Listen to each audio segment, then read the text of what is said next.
We're live. We're live. Nice. All right. How's it going, collector folks? This is Infinity War Torn, and you're watching the Infinite Shelf Life stream. I'm joined by... Hi, I'm Falcon from Falcon's Fun. Oh, yeah, I jump in? Okay, yeah. Hi, I'm Joestar from, Joestar on twitch.tv. All right. And we're just going to talk over a little bit of toy news, and then we're going to go over some the great creations of Jack Kirby because it is his birthday this week. All right. So hope everyone liked the thumbnails and essentially the various during the stream, because it was a lot of photoshopping and a lot of finding promo images of Marvel Legends. All right. But we're also going to start doing news first. And we're going to highlight the Leo Kaiser, right? The colored Yeah, so they had samples came out.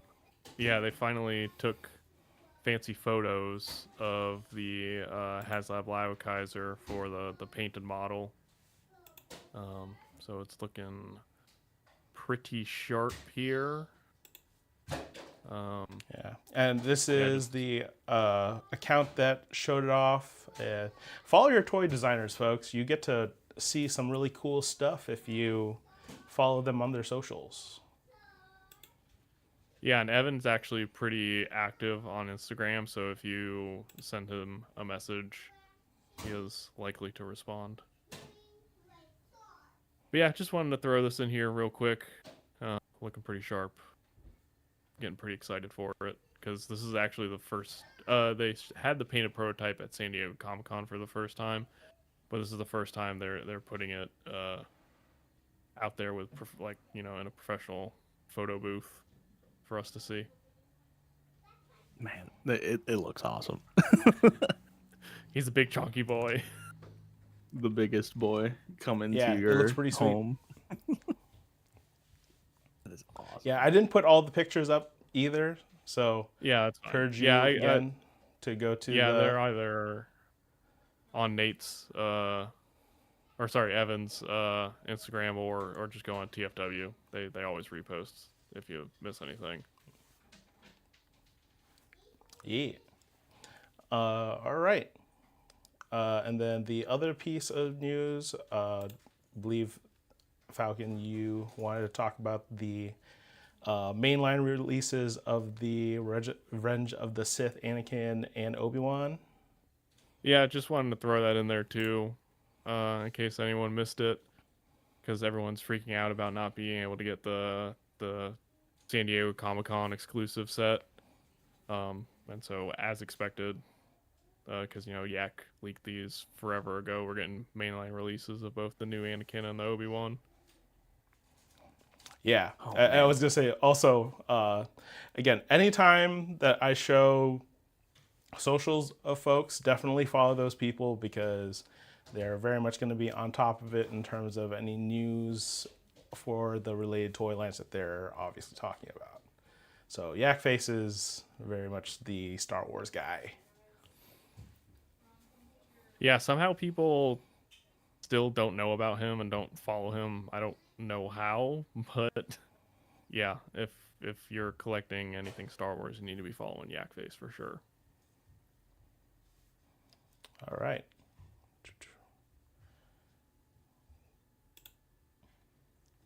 Oh, and then granted, this is a little bit of speculation, but the police officer was supposed to drop for G.I. Joe Classified. Oop, I think we lost our video for a second there. Oh. But it's a little bit of a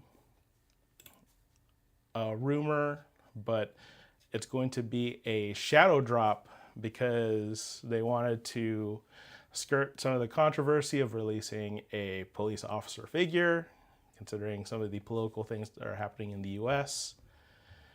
And Australians and UK folks, I believe, did see pre-orders at stores that would carry these. I don't know about Pulse, but the word on the street is that essentially once these are here, / the wave that this was supposed to accompany is here, when those become in stock, this will become in stock. We'll potentially just see them in stores in droves, hopefully, if you really want them, and you since we can't pre-order it. And yeah, kind of a mired release, and I understand why they might not want to take the heat on something like this right now, but at the same time, I feel like many They made the choice to make it. I mean, yeah, they knew. yeah, they had to know on some level that this might not be something that a lot of people would be down with. And well, it's here now. It was made, so I know there was some people who were like, well, they're never gonna release it. Like, no, they made these. Yeah. There's plenty of them, I'm sure. Now it's just gonna be a mad dash to get them once they're here. That's the only issue. But Is this a store considering exclusive how anywhere? I'm not sure. Or is it general? I just know that, like, with the I don't know, I feel like a lot of JoJo classified stuff has been like pretty healthy on the Walmart front. Okay. Oh, and I just saw that we have a chat from Breaking Fuse. Thanks for joining the stream. And I see that you got your Spider-Man 77. Nice. Nice. Or at least it shipped, so you'll hopefully get it soon. Dang, Breaking every Fuse. live action Spidey. Yeah, Nice. every live action Spidey, every I single think one. that might be the only one I don't have, actually. But yeah, hopefully folks will be able to get the cop fig, regardless how you feel about current political things happening in the U.S. Which brings us to another piece of kind of like oof kind of news. Oh no, we lost video again. Jeez. We are no longer going to enjoy the lack of tariffs and such on small packages. So the thing that I took off of this post was from Hobby Genki and I can't remember the other import site, but essentially it was Oh, something at Nin maybe. whichever one it was, essentially they had a post kind of concerning the fact that the shipping carriers are most likely not going to support bringing things to the US. So that's going to be kind of rough going forward after this month. I mean, it's actually happening now. There's literally, I remember there was a Kickstarter for a print run for like magic art by the artist. And they were told by their rep they were planning to use DHL, and DHL is just being straight up denied by USPS to bringing stuff here because of how they want to change how all mail is being processed overseas coming here. So incredibly rough, especially for small businesses, independent creators, and it's going to be rough on folks who want to import things. I saw someone say that as much as certain toy stores very much like pass on that shipping cost directly to the consumer for their imports, those might be one of the more reliable places to get imports now if stuff like this continues to be like the par for the course. If we have disruption in how we get our packages, we have no idea when folks will get their imports. There have been e-tailers that have literally keeled over because of stuff like this. Yeah, I actually got thankfully I just placed an order with him, but it's in the country now, so I'm safe. But there's a guy in Indonesia. He's got a whole crew now, but he's like makes top-notch Spider-Man heads. Man. He's got so many variants. It's insane. But yeah, he just posted an update today, I think, actually, saying that when it comes to shipping it to the US, Indonesian mail is only gonna send things express. So I don't know how that changes the cost. But and I guess it seems like it's varying by country and by carrier, as to whether or not things will get shipped out and how they'll get shipped out.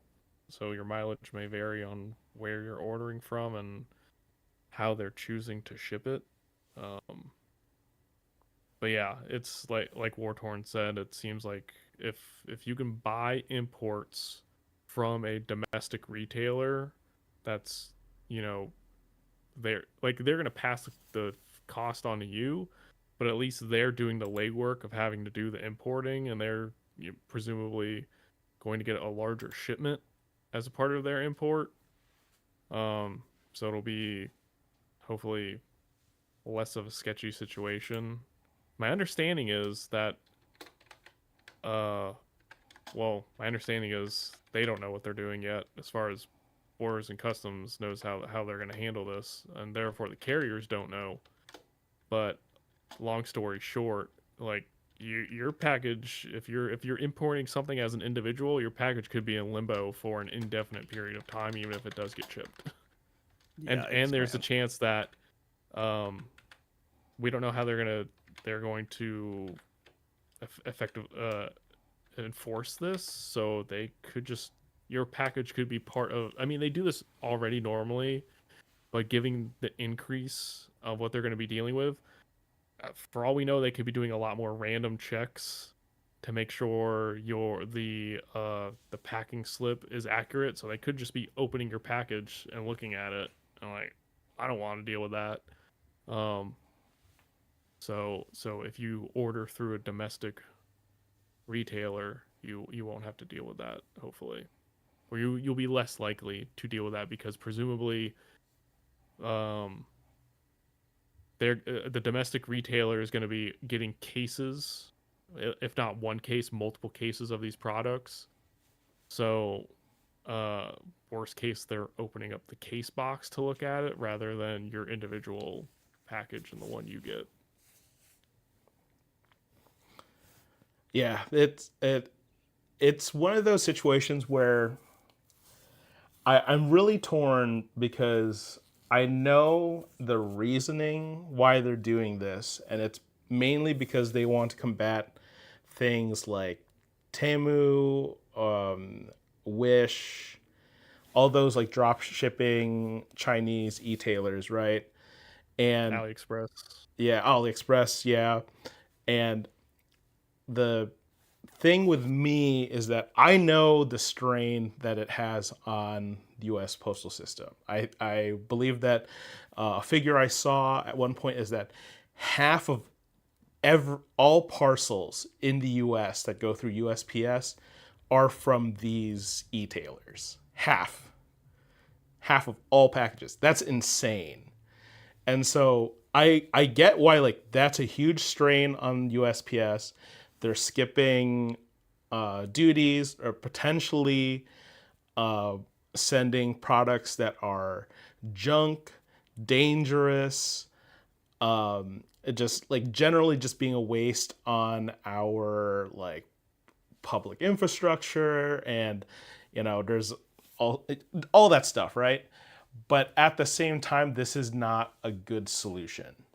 You know, it's taking a baseball bat to something that like needs more precision, and especially when there's no thing in place like ready to go to really like, you know, take care of this once it happens. Like that's just, it's just bad all around. And literally no one wins from this. Everyone loses. Yeah, Everyone I loses. don't. Yeah, I talk about this with my wife every once in a while. I import more stuff than she does, but she also occasionally orders stuff from overseas. And I was talking to her a couple weeks ago. I did the math. It was something like 1.3 or 1.5 billion packages last year would fall under the de minimis rule. And so if you're doing any sort of extra processing on that number of packages now, I did the math, and you're gonna need like tens of thousands of more employees to do anything extra with that number of packages. And that's the opposite of what the US is currently doing. They're wanting to fire people, not hire more. So like the likelihood that this lasts for a significant period of time would be surprising, to say the least. Yeah.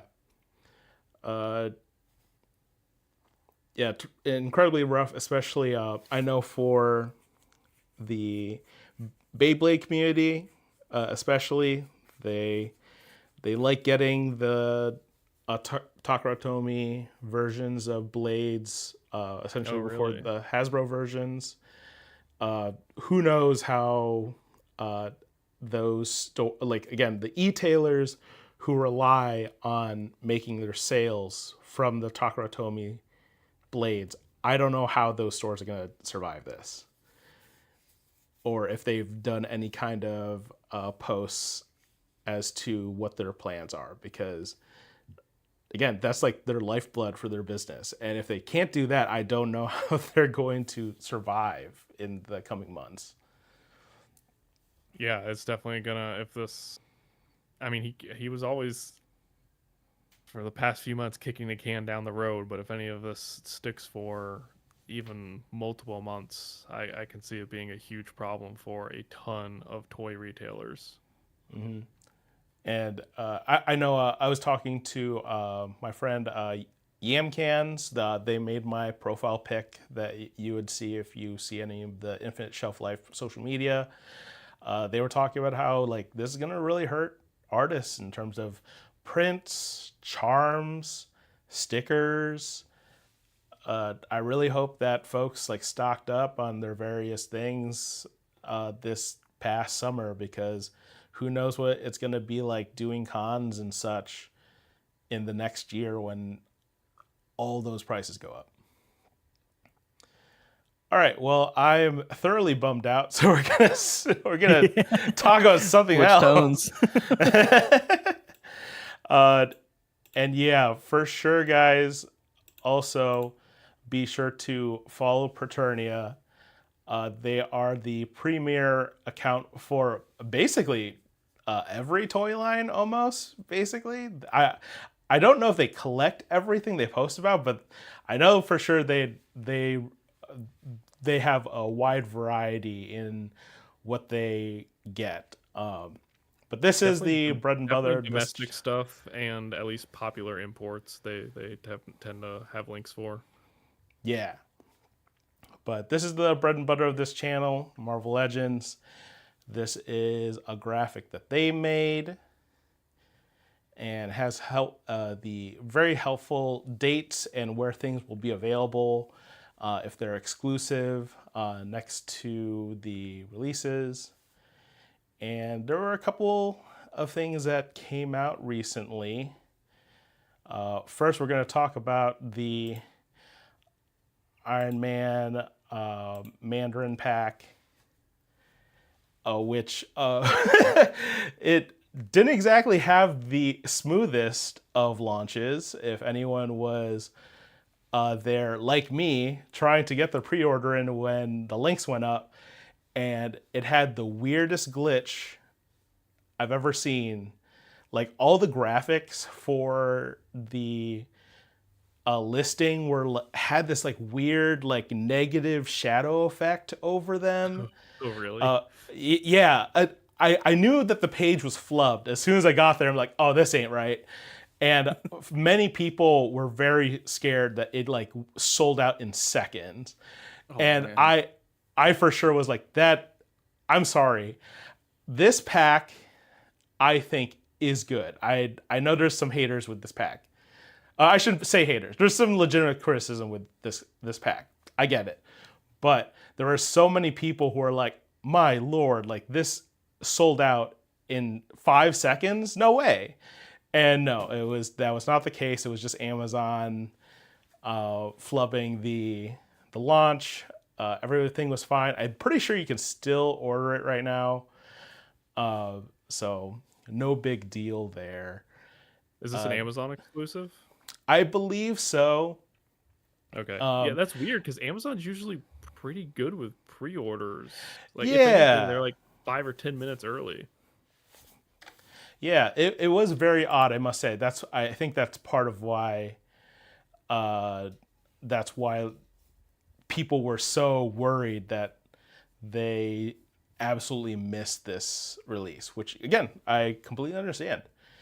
From what I can tell, the improvements made on this Extremis Iron Man, one, the colors are what at least something that I like.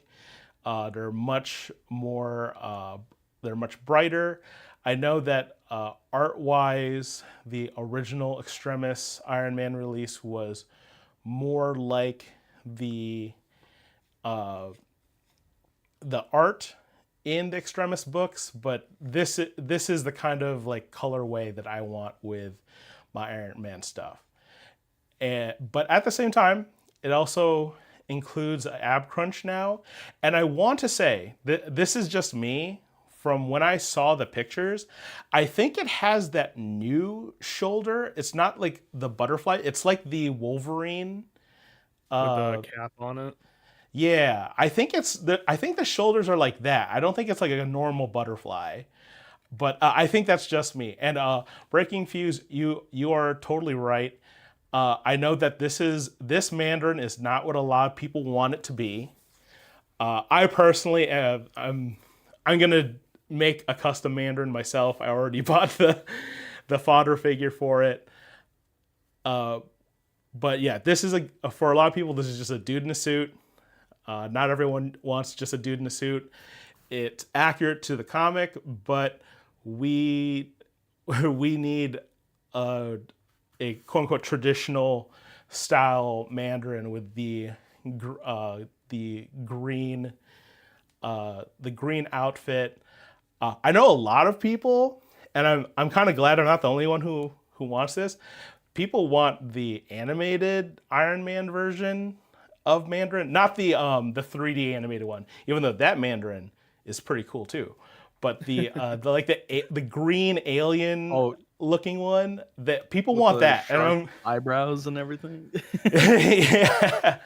But yeah, I was glad that a lot of people were talking about that version of Mandarin, because I really thought that people would not want that, but people do want alien Mandarin too. So I'm good with both. Give me comic accurate Mandarin, give me the animated show version of Mandarin. I want both.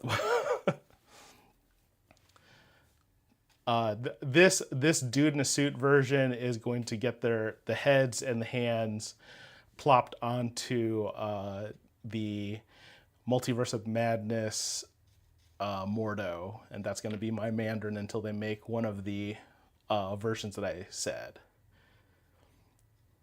Solid. Yeah, and yeah, as much as people are like, when did Mandarin wear a suit? Mandarin did wear a suit in the comics in Extremis, so that complaint is also kind of like Come on, guys. Know your source material, right. I'm pretty please. sure it was like on a cover of one of the issues too. Yes, it is literally. It's the tie. I think the tie is literally in the same like dynamic pose it is in the Poopy, cover yeah, as well. yeah. So I don't know. People be silly, again, I also understand people want the comic accurate Mandarin. Man, I really hope whenever they do that, they do both like the old purple mask that he used to wear and like no mask on his head, because I know that people are going to be mad about that too. I think some people are also going to talk about whether it should be like the red costume one or the green costume one. I'm just glad that if anything, this really says that we can make Mandarin now. So that's Yeah. cool. It also could be the fact that it's an Amazon exclusive that might be saving this a little bit, but I'll take it regardless. Yeah, because if you think about this, there's a lot of reuse in this. There's like a partially new torso for Iron Man, and then accessories basically just for Mandarin. no. So Oh, my bad, guys. Oh, okay. Yeah, reset. I think Yeah, we're still live. yes, we're still live. The picture just keeps cutting out every once in a while. I'm not entirely sure what's going on there, but the other release that came out in the past 2 weeks that I was really excited about is the X-Men 97 2-packs, the classic costumes of basically everybody, of brown and tan suit, Wolverine, classic Storm, the John Byrne style Cyclops, and Marvel Girl in this green outfit, which I know some people hate, but I personally really like. Hopefully the skirt on this one is not made out of the strongest plastic on the planet like the last one was. So, It's made out of adamantium. seriously, it was insane. I really thought people were exaggerating when they were talking about that, the plastic on that release. But yeah, the skirt is like made out of the same plastic as like the torsos. Like it was really hard to make malleable. But from what I can see in the photos, it looks like the material is different and is styled a little differently. So likely that's not going to be an issue. Yeah, I know the Black Series team. I mean, conspiracy theory, it could just be them being cheap and using cheaper plastic. But on a lot of recent Black Series figures, if there's some sort of like plastic skirt or longer tunic, it's been made out of a really soft plastic. So hopefully the other teams are taking cues from that as well. Mm-hmm. All right. And the next release is not one that I'm excited for, but I know a lot of people are. It's the Maximum Deadpool. I do not want to take too much time on this. No, we're going to spend 5 hours talking about this single thing and repeating the same point every 30 minutes. The Maximum Deadpool is the third entry in the Maximum line. I feel like at this point we need to start calling it Maximum in air quotes. Oh yeah, there's that too. And breaking fuse. Price real quick, the Storm, from what I can tell, it is not a complete reissue because it does have a double elbows at least, and I do feel that they changed the skin tone again. So I don't know if the head sculpt, which I think is better on the original release Marvel Legends Storm of this costume, but it does look like there is like new tech on the new one, so it's not completely a waste. I know I'm getting it, so. Oh no, breaking fuse. I'm sorry that you have the Maximum Hulk. Oh, hopefully man. your Hulk's chest is not tearing, because Right. I've seen a lot of folks post stuff about that. It's rough. Yeah, especially around those like arm pegs, man. Yeah, Yep. absolutely. It sucks because you shouldn't have the you shouldn't have to have the PSA of like, don't leave your Hulk in like certain poses for a long period of time, otherwise Don't it'll pose your Hulk break. like Hulk. What are you thinking? Right. Yeah, like Don't have fun with your Hulk. I feel awful because yeah, the deterioration was so fast, and I'm sure those folks are not even handling that Hulk in a rough way. I'm pretty sure it's just like normal posing and stuff, and now it's Right. just like torn. The Yeah, it seemed like it was either just like the way that it's folding on itself and then it's separating, or it's just like pinching in the joint somehow, and that's what's causing the separation, the splitting. Right. yeah. Speaking of, Breaking Fuse says like he left them in the clap pose day one. So Oh apparently no. he's afraid to Now it's a take it statue. out. That was a bargain. Only $50 for a statue. You did great. Oh no. Oh man. Like I said, that should not be a thing, especially with something that's considered maximum, heavy quotes, heavy quotes maximum. Right. But I've seen this thing. Actually, it has not been debated to death. I do feel like when Spider-Man came out, there was a lot more of a firestorm about like what's maximum, what's not, and what would it need to be maximum. I'm not a Deadpool person. I'm definitely not a Dupe person, though I am. I don't know. People are saying I get the team no dupe for the maximum line, especially because I think if they were to include dupe with a Deadpool, I think they should do just the like how they did the 20th anniversary Marvel Legends, Cap, Iron Man, Toad, and Hulk, which came with like the stuff that the Toy Biz versions of those figures originally came with. It should definitely a dupe and Deadpool set should have been in a Marvel Legends anniversary thing like that, and you give Deadpool the same loadout as that. So dupe would stand. I know there was a lot of stuff about did he have an AK or were they Dragos? Did he have the small swords or did he have katanas? The belt going across his chest versus no belt. I know for me, I was saying in the Discord for the channel that this is not my mind's eye, as Dan Who would say, of what Deadpool looks like to me. There's just I just don't see him with boots or like it's so much black on the costume. I very much like predominantly red Deadpool with like the essentially the elf. I don't know. I call them elf shoes, but I don't know if he actually does. But like it's basically like pajamas in the Liefeld version. But yeah, I know this is like I think this is the Dugan style Deadpool, and yeah, there's a picture out there of comparing all the Dugan style Deadpools, and they have made a lot of them, and like basically every single company has made it. So I guess that's what Deadpool looks like to people, which you know that's fair. How often is he packed with a chimichanga though?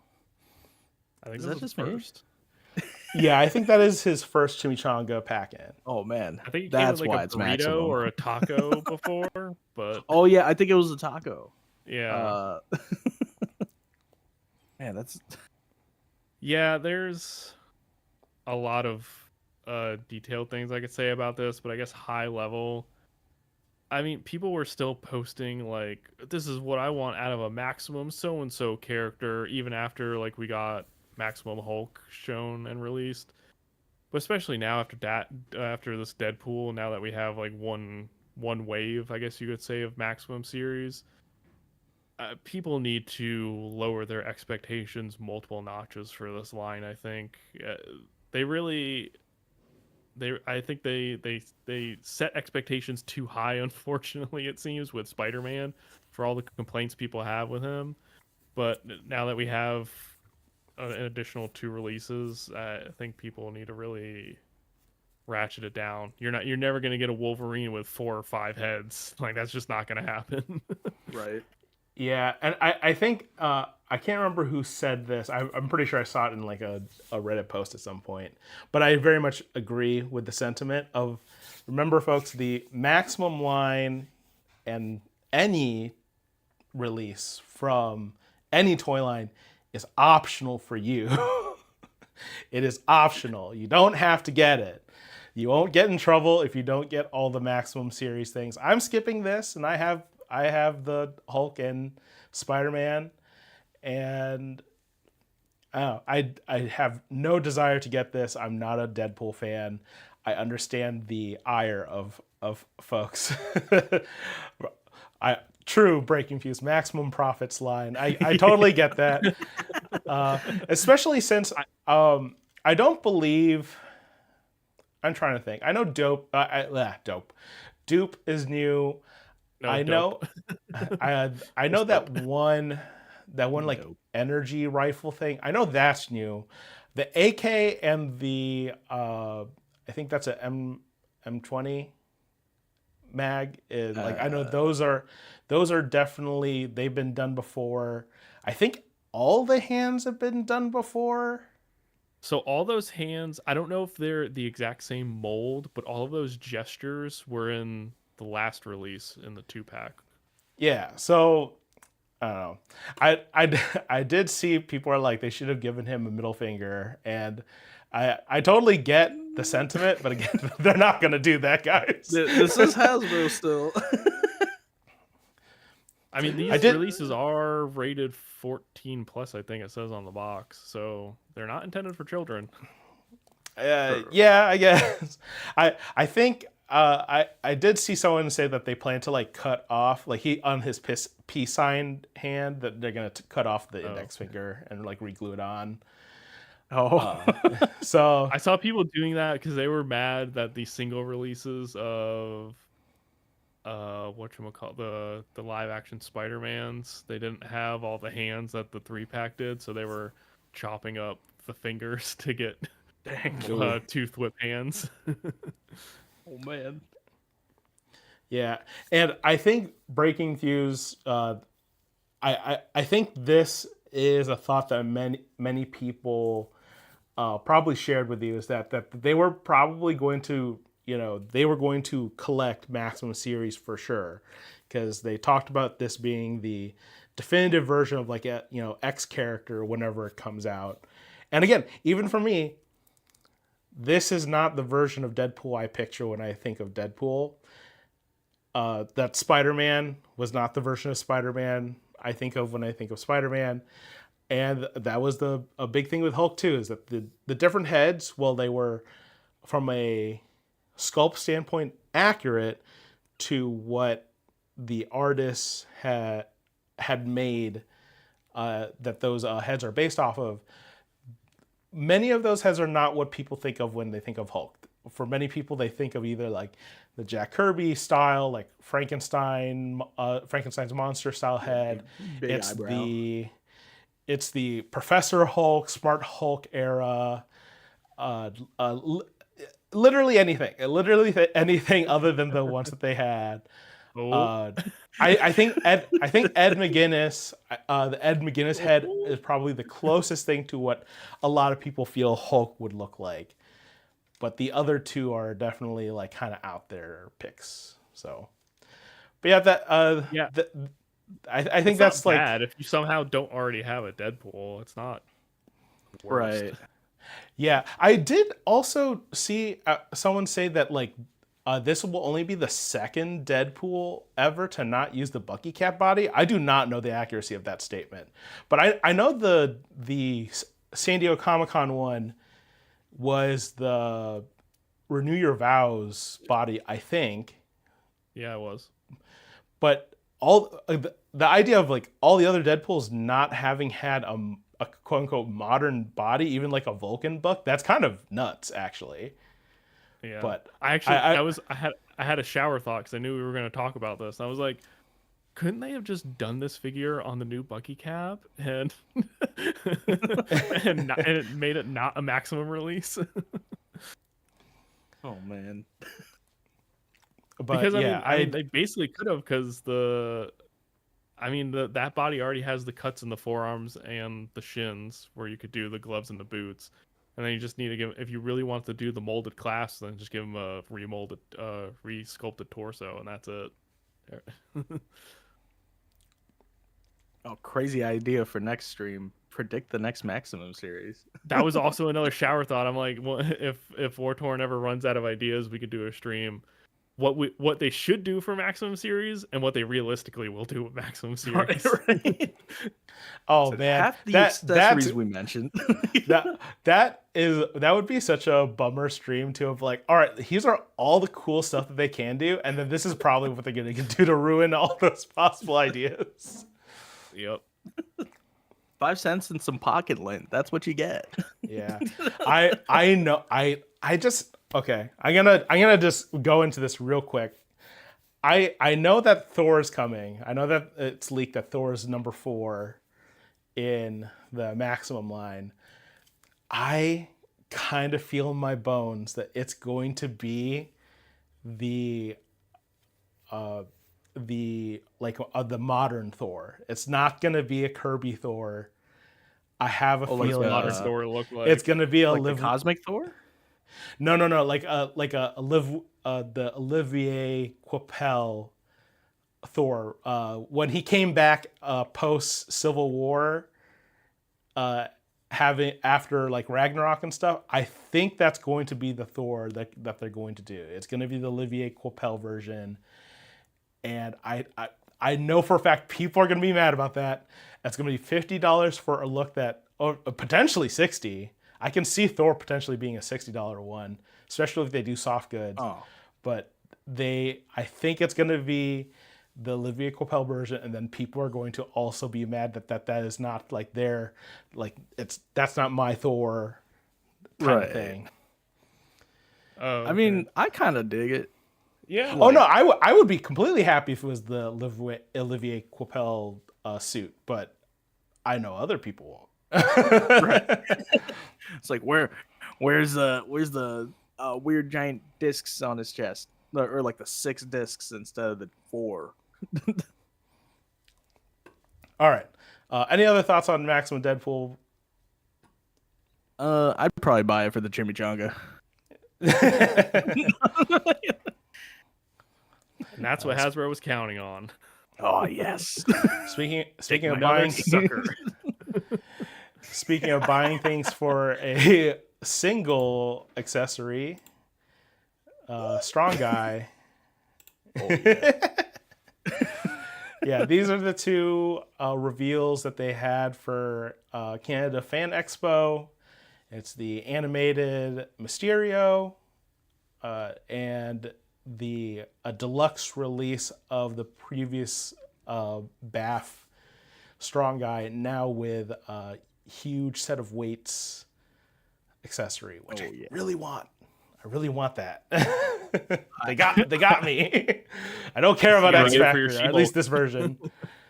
I'm really feeling that. Yeah. The weights, and also just Strong Guy in general, instead of like having to get a bath. You know what I mean? Not a bath, but a bath. You know what I mean? Yeah, the people are also saying that this release is potentially going to fix a problem that the BAF version had with the arms too. That the arm sockets were not up to par for the BAF, so that it's like it was kind of like retooled a little bit. But obviously that's based off of observations from people who are at the expo, and even then that's not like the actual release one. That's like a like sample copy, so it could be different upon release. Is this a new figure, or is it just a BAF Deluxe sort of deal? It's a BAF Deluxe deal. Okay. From the comparisons I've seen, the only difference is that the yellow plastic is brighter. There's some additional paint deco on, like there's like a zipper here that's Yeah. actually painted, Oh. and then the X is a little different. But other than that, it's the same. That's usually what they A do lot of with people these think sorts that of releases. Is that they'll tighten up the joints and add a little extra paint on them when they do Yeah. BAF Deluxes. Yeah. I believe that people are speculating they're going to just completely re-release X Factor with the updated yellow deco, which the leaks do support that because there is supposedly a Havoc Polaris set coming out.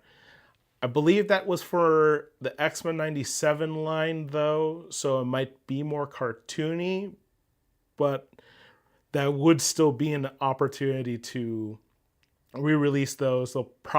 Maybe they'll be pinless. The Mysterio will be Walmart exclusive, unfortunately. Yeah, I think it's a part of another collector con? Question mark. Don't quote me on that though. Yeah. Regardless, I do know a lot of people have been having problems with their Walmart stuff as of late. A lot of people's their pre-orders are just straight up being canceled, which is kind of nuts. Yeah, I know a lot of people had that issue with because Walmart had all the Revenge of the Sith card back exclusives, and a lot of people were getting orders canceled on those. Oh man, So rough. And yeah, hopefully, I don't know why. I don't know if Walmart paid for them, so that's why they're getting them. But it's really annoying that they're the only place that has all of these retro Spider-Man card back re-releases. Oh, It's word. like the Rhino and J. Jonah. I think we talked about that. I just show. realized that Target gets the X-Men card back ones and Walmart gets Spider-Man. No, Target Interesting. got it's because it was red, but Target got a card back Carnage last year. Oh, they did? Okay. Okay. Well, Yeah. never mind then. I do because they also have You're all not wrong those though, because reissues. I think typically Walmart does get the Spider-Man related stuff, it seems. Yeah, because they just got all those reissues too. Yeah, and I wanted to get at least Cyborg Spider-Man. But they're not readily available online. If they are available online for you, it's probably because it's local stock and it's not just like in a Walmart warehouse. I know that Like it would be on Cyborg Amazon. Spider-Man has been on that reissue list. I have not seen anyone say they've picked it up from Walmart as of yet, though. I don't know if you've seen any posts about it. Okay. All I've seen JJ's, the Rhinos, and Sandmans. Those are the only three I've seen people pick up. Maybe it was someone in Canada. Maybe I saw it. I could have sworn. I know it is a part of it, and I know it's listed online. But yeah, I don't know. Yeah, I really thought Walmart was making an upswing though, because I know that people had issues with Walmart before. Then there was a period of time where like, oh wow, Walmart doesn't suck, and now it sounds like they're back to, oh, it sucks again. Right. Yeah, Right. like It's maybe like and at last half of last year, first half of this year, Walmart was surprisingly not terrible, especially when it came to pre-orders. But yeah, now the tail end of some of the Star Wars stuff and now some this Marvel stuff, it's gotten terrible again. Which is weird because they just had a big push. I think they like redid their mobile app or something, or at least they claim they did. And then they have these new new displays for Hasbro figures in some stores. The collector spot. Yeah. But I still can't buy the things that you want to sell me, so. It's like, why are you making it hard for me to give you my money? For real. Yeah. And then I guess this is like somewhat money related. This is really inside baseball, folks. I'm sorry it's not specifically about toy releases. But it looks like we will not be having both PulseCon and Hasbro 1027 might also be canceled for this year. I'm not mad about that. It is interesting they're kind of shifting the marketing strategy, it seems. Yeah, I mean, I'm not entirely surprised they keep cutting employees, so maybe they keep out the staff. Because for PulseCon, there's a lot of they need multiple production sets going at once to do what they did. I assume. I don't know. Actually, I don't. Maybe last year they might have cut to pre-roll in between each segment. I don't remember. But I think this was pretty heavily telegraphed when at San Diego Comic-Con when they announced their fall con exclusives. They weren't PulseCon. They were like just generic fall convention exclusives. So yeah, I know in previous years the San Diego PulseCon 1027 were always in like rapid succession, and people were like, how do you have enough things to even talk about for those? And I think they realized like, oh, we don't.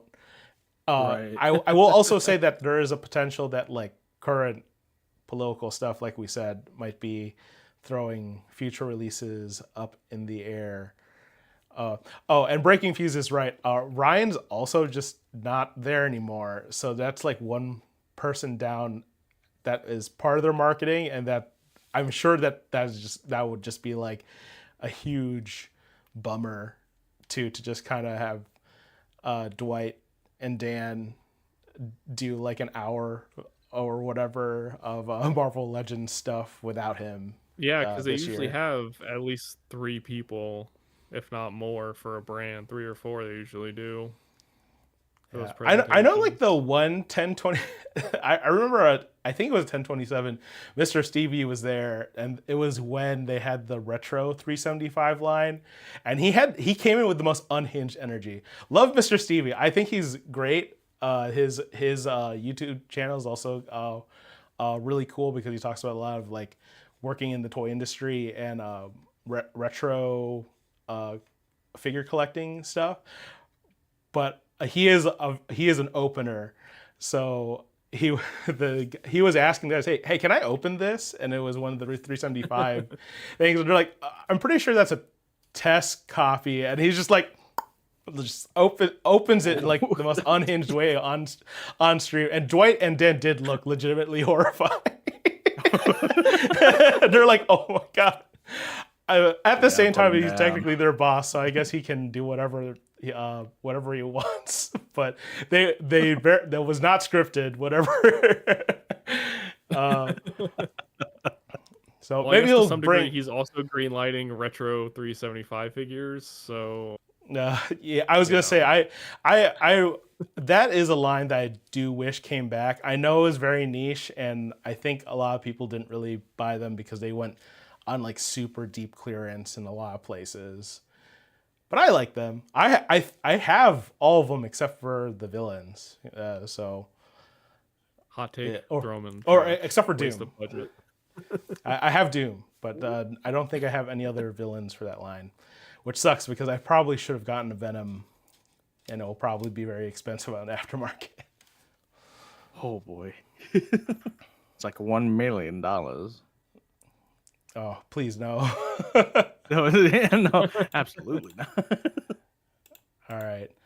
Oh yeah. Next, Hellboy by Boss Fight Studios. If people have not gotten Boss Fight stuff before, I know people are kind of disappointed so far with the opening offering, but I do really believe in this toy company. Boss Fight makes really cool stuff, and I think it's good to have a option that's not the 1,000 toys Hellboy, even though I have that, and it is cool. It is also $150. And granted, this is a $60 Hellboy. Oh, yeah. as this slide shows. But I think they're cooking. Let them cook. And then I'll do. And then, what wasn't like one of the rumors that his code's gonna be like sold separate? It is clarified directly from Boss Fight. It is not a rumor. Okay. Oop. It is not a rumor. The coat will be separate. I mean, that's a choice.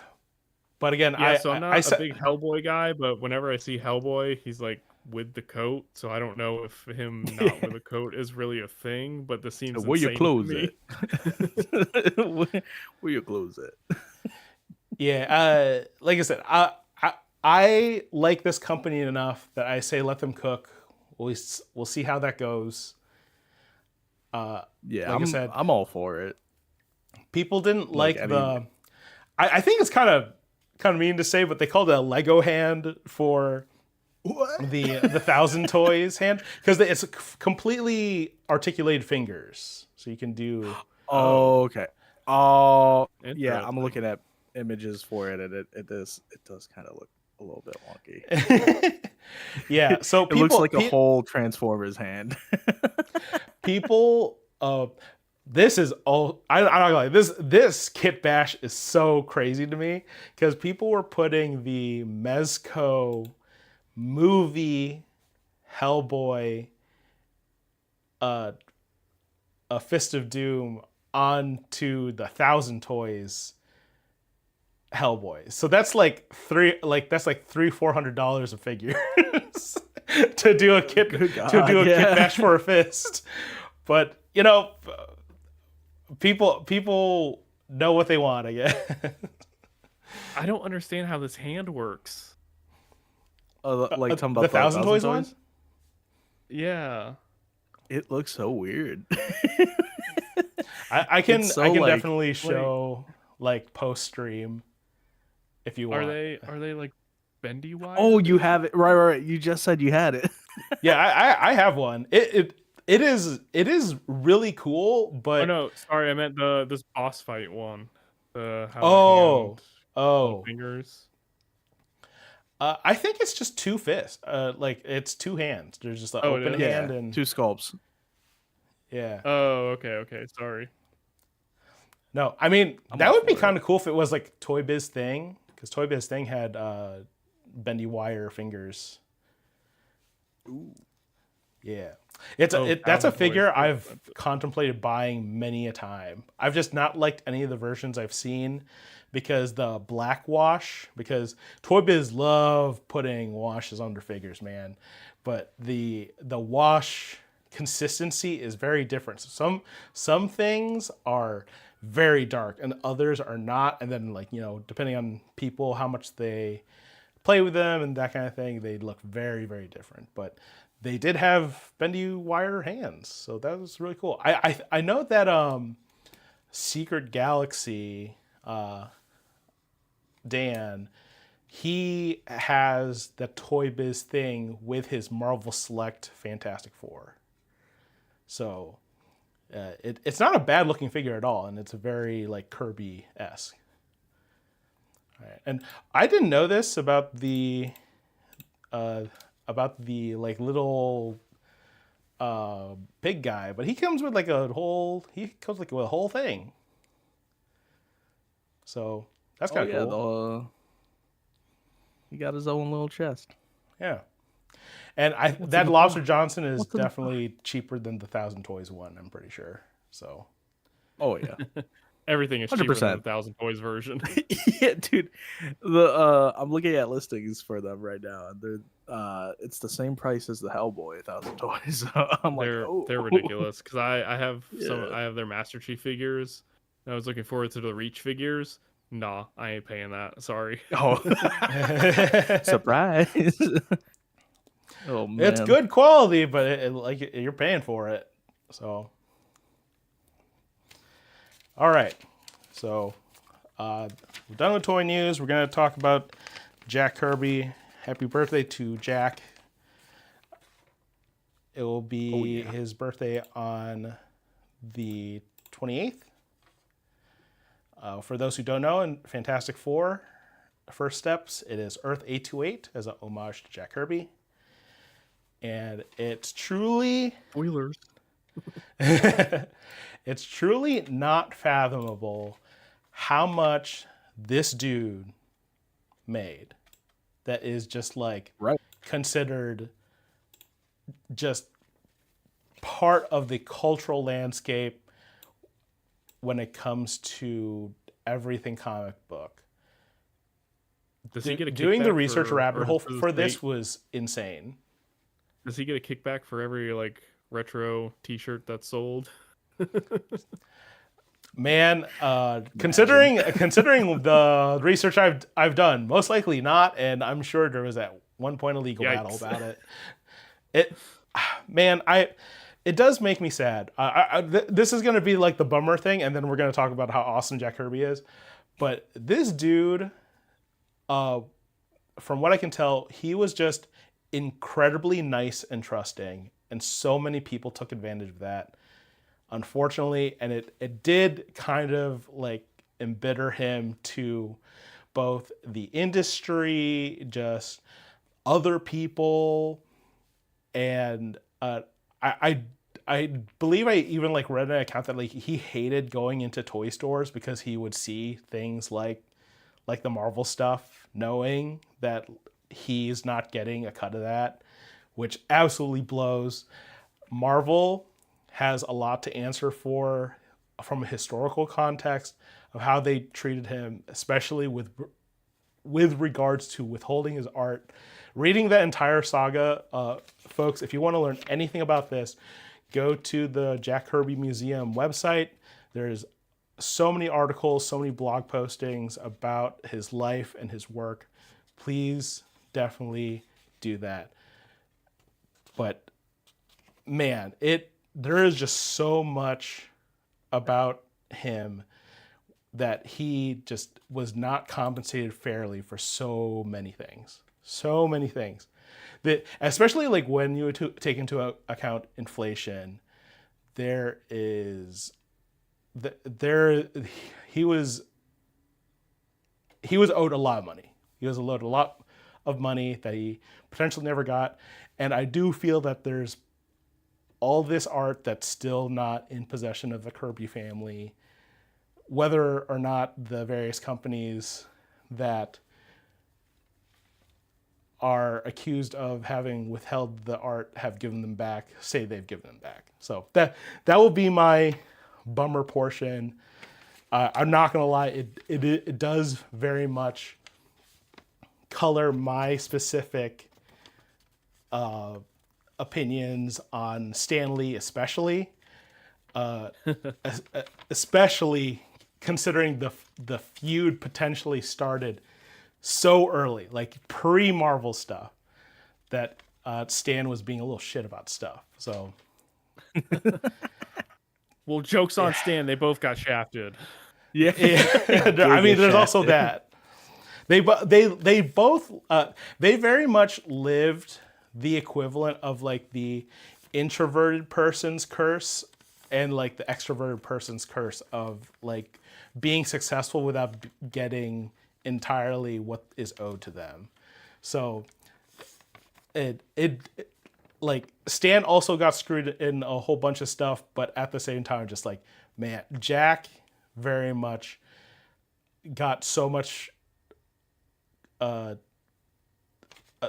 he went through so much stuff, and they really did not do. This dude, all he wanted to do was make cool stuff and get paid for it. That's it. That's all this man wanted to do. All he wanted to do was make cool stuff and get paid for it, right? And I literally have a list of look, it's this long of like all the different transitions that he did, from Lincoln Newspaper Syndicate to Fleischer. So he worked on animated stuff.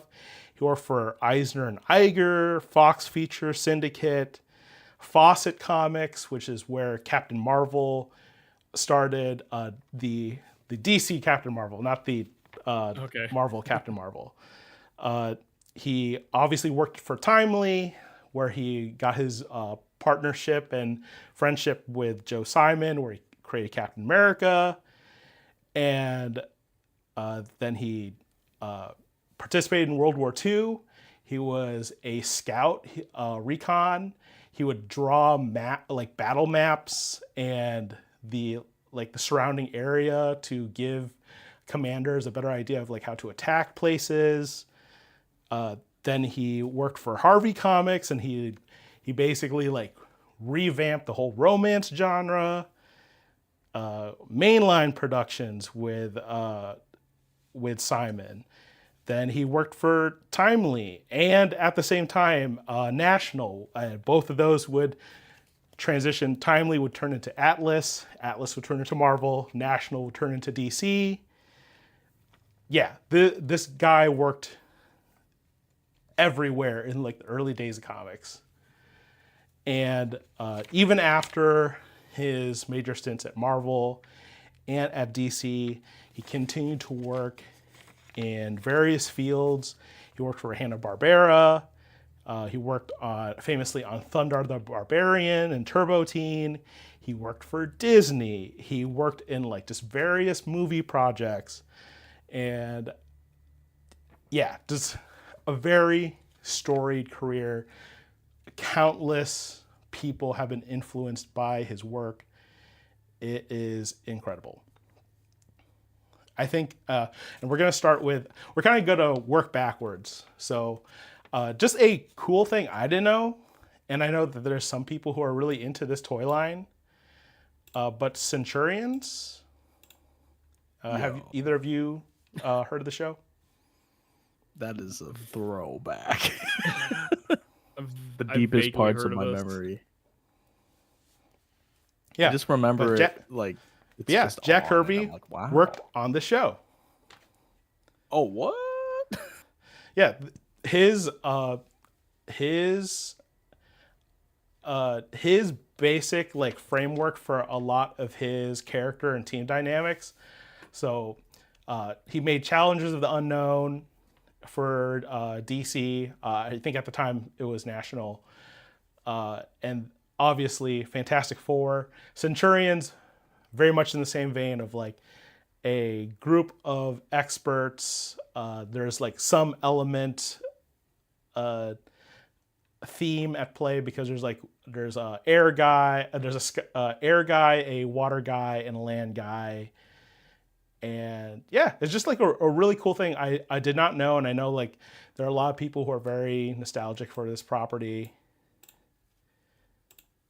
I have the a vintage version of the Centurions toy on the right. And Ramen Toys is apparently making like 1/12 scale versions of it. Obviously, non-licensed. But That's nuts.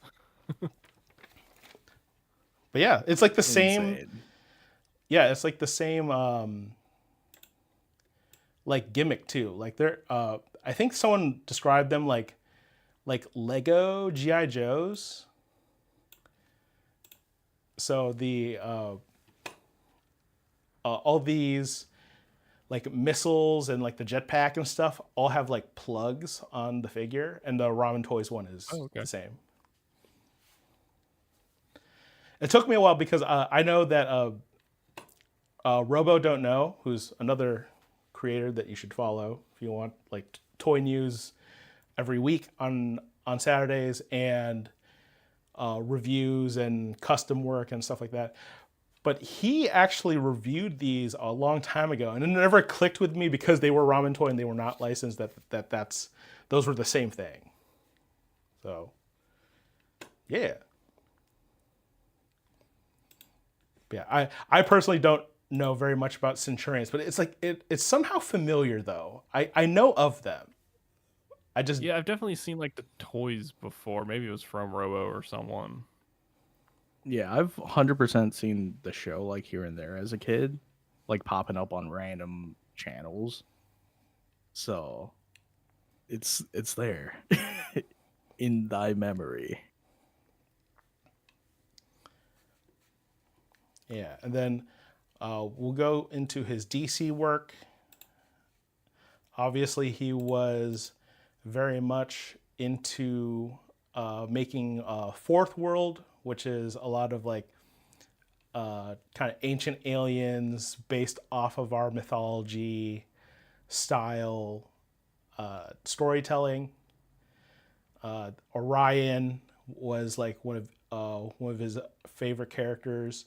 I know Mr. Miracle is very autobiographical.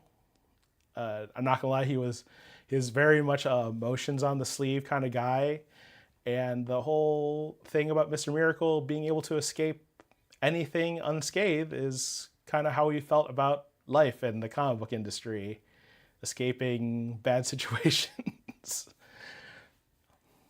Oh boy. Yeah.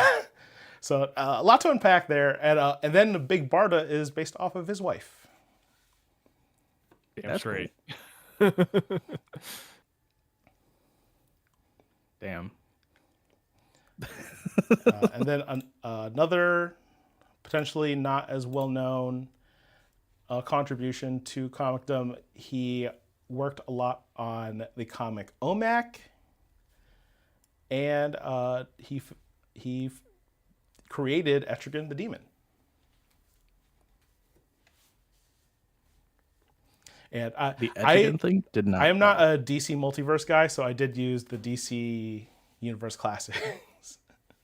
Yeah, don't give Todd any free press. He don't need it.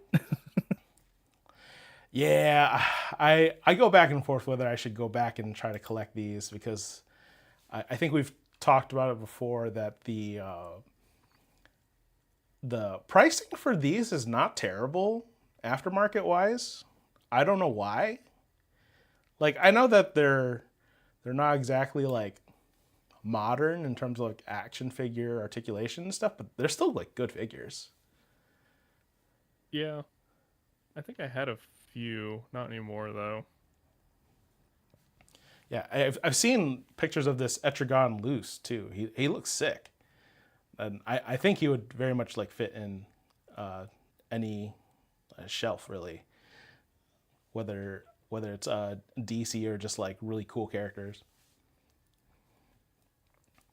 And I think it suffice to say, if you want to collect other Kirby stuff, you definitely need to get a Kirby yourself.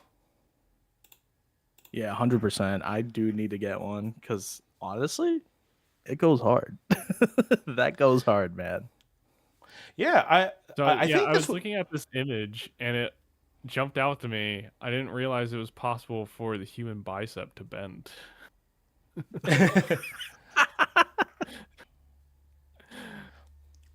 I don't know why I they think- did that. But I Yeah, thought that I'm was starting to weird. notice it now. They I have think- they have an elbow joint and then they have a bicep joint too. I was like, what? Yeah, this was my first NECA figure ever, and going from like other figure lines into NECA, especially this, was just like, whoa, what is this? What's going on with this guy? What's going on? Yeah. But Oh, man. it's a great figure, man. It's one of those figures that I truly just like every once in a while, just like, I'm so glad they made this. It Yeah, genuinely it makes looks like me they happy. tried that to it do exists. something, especially in comparison to the Stan Lee Marvel Legends. Yeah, they on the box it said that they worked with the Kirby Museum to make this. So Oh, that's sick. as much as we made the joke of like him not getting kickbacks for stuff, I have a feeling that they are for sure giving them royalties for this figure. Which, hell yeah, more companies should do that. Just in general, we should also get Well, more all artists companies should do that. artist creator figures in general. Yeah, honestly, I would be down to buy like more figures like this. You know what I mean? Just like based on like creators and stuff. That'll be totally dope. Yeah, I know. There's a Stan one, obviously for Marvel Legends. I know Todd McFarlane, of course, has one. Granted, I think that this is his first one in a long time. So, Well, he also gave you his feet with that one. So, uh, he actually was surprised when he saw that. The designers for the figure apparently snuck that in past him. He didn't know that. oh yeah, doesn't he they did walk that. around the office without shoes and socks? Crazy. I think that's why they did that. Yeah. That is hilarious. So, chill boss, I guess. At least he took it good humor, and if it's accurate, I guess. Well, for all we know, that person got fired after it shipped. So, yeah. And Breaking Fuse, you are right. The cell shading, paintwork on NECA stuff is really nice. It was a good that Kirby figure was a great introduction to NECA stuff. Like I said, that was my first figure from them, and their turtle toy line, obviously, it has legs for a reason. It's hitting like way more than like most of the stuff that I'm used to seeing. Like all the Predator stuff is like, the Predator stuff is very like iffy, but the turtle stuff is on point. They're cooking. Yeah, turtle collectors have supported that company for a long time for a reason. So I totally get it, and that Kirby figure is aces. Very much get that. All right, so we're gonna get into the bulk. We're gonna get into the bulk of the conversation now. And who's this guy? Never heard. I'm not gonna lie. I think there are some people that would take He's issue. Boogman. I think there's some people that would take issue with including Spider-Man on a Jack Kirby shelf. Because obviously, he's not credited as a creator of Spider-Man. Ditko is with Stan. But this is his cover. This is Jack Kirby's cover of Spider-Man. So, I don't know. I feel like for some, this might be a hot take to include the AF Spidey, even though it is exactly his styling, his design used for the Spider-Man. pose in the promo picture, so therefore, equal sign. Yeah. So Breaking Fuse. Who is this fantasy guy, and how is he amazing? And there's two versions of this.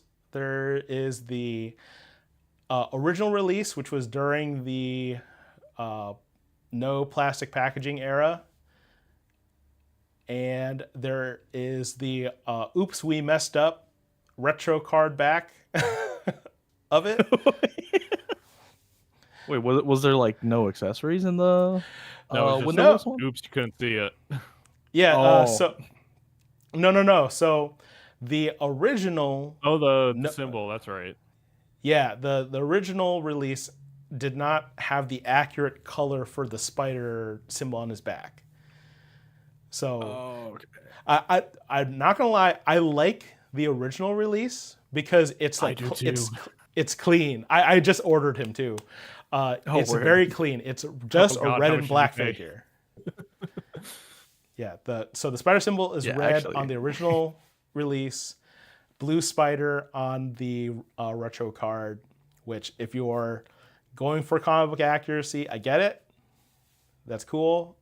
I got the original release. Also, that one was a Target one. So again, going back to, never mind about me saying that Target had X-Men and Walmart had Spider-Man, because another example of that's just not true. So I don't know. I will wonder if people think that this is a hot take, but like I said, this is his cover. And Steve Ditko's cover, admittedly, I didn't realize that it came out what it looked like, but it's not a bad cover. But I've seen a lot of people say that the Ditko cover looks more like interior work versus an actual cover to like sell books. And yeah, that's just, it is obviously just like burned in like cultural consciousness, this cover. So yeah. All right. Oh, kind of a weird pivot to X-Men. If you have a Kirby shelf, Magneto and the twins. Gotta get the classic green suit for Wanda. Yeah, Or is yeah, that cover. I don't know what's going on with the colorist. Oh, is They're that who like that's supposed to be? Yeah, I'm like, the colorist was told this character's called Scarlet Witch. It's like, got it, green. Well, no. like a green, like the witch's skin. It's like,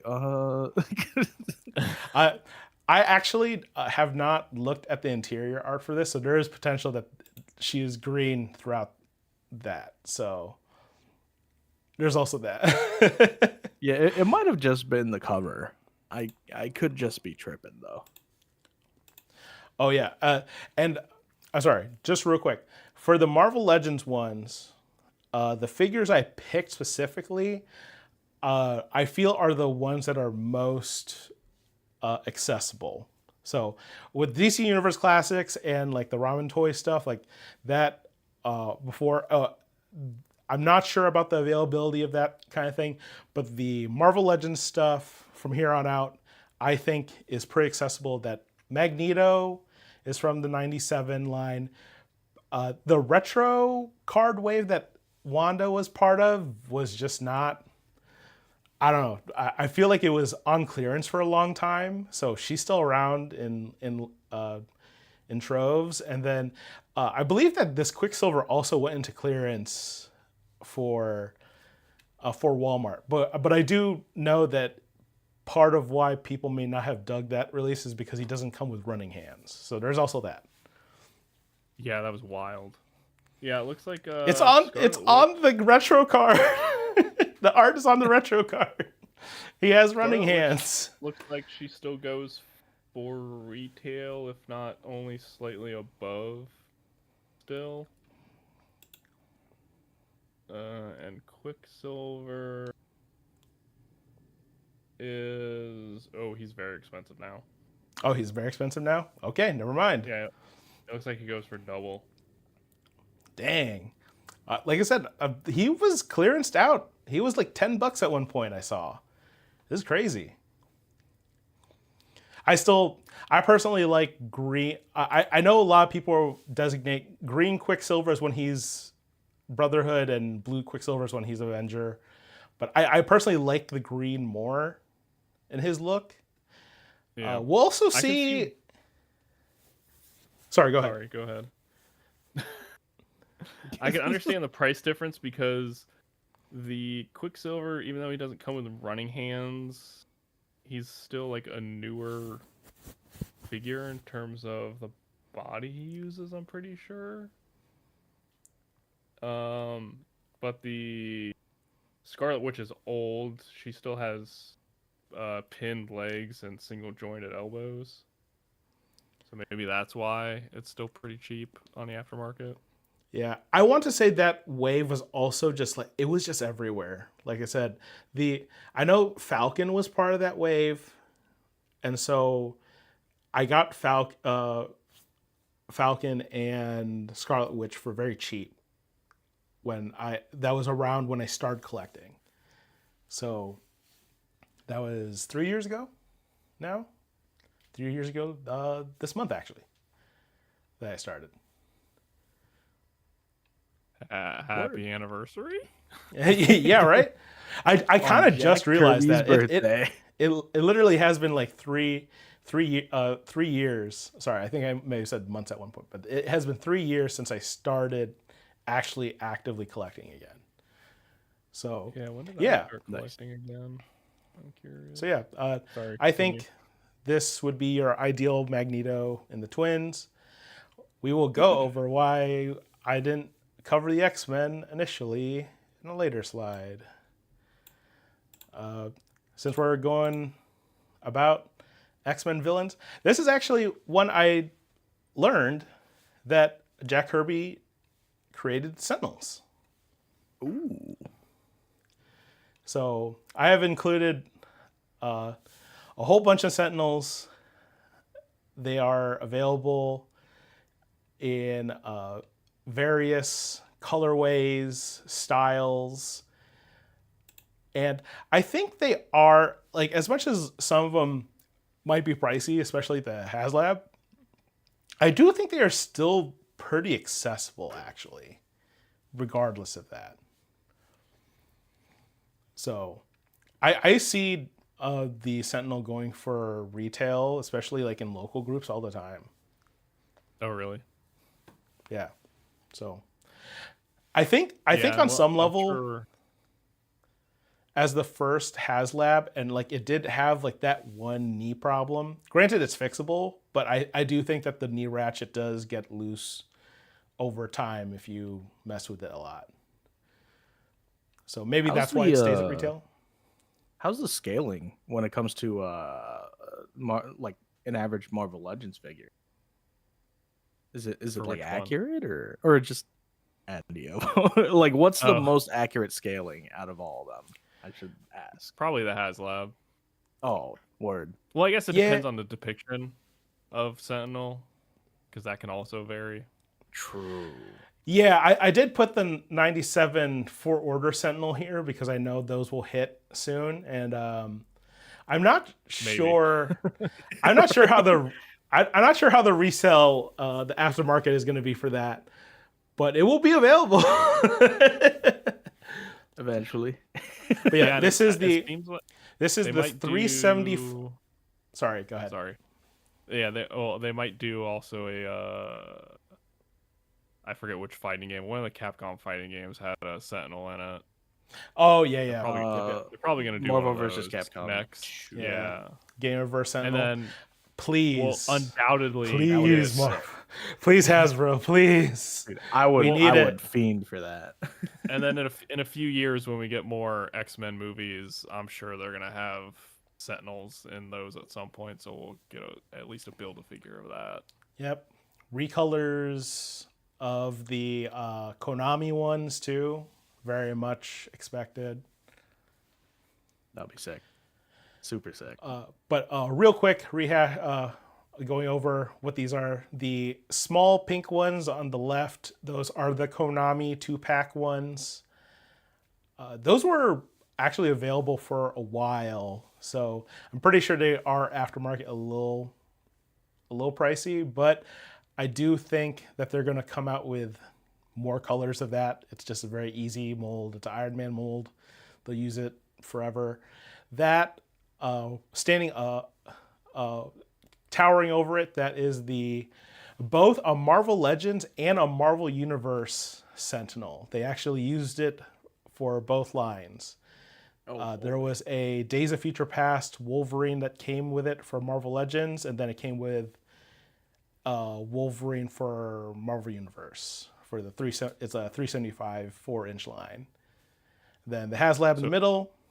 Real quick, the small 6-inch one, well, I guess 7-inch, the 2-pack, price is starting to go up on those on the aftermarket. So if you're interested in getting those, don't wait, because the price is taking an upswing right now.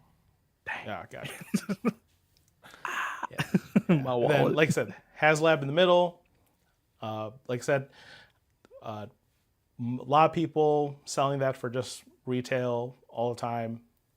That's wild. I think it takes up a lot of room, so I kind of get it. And True.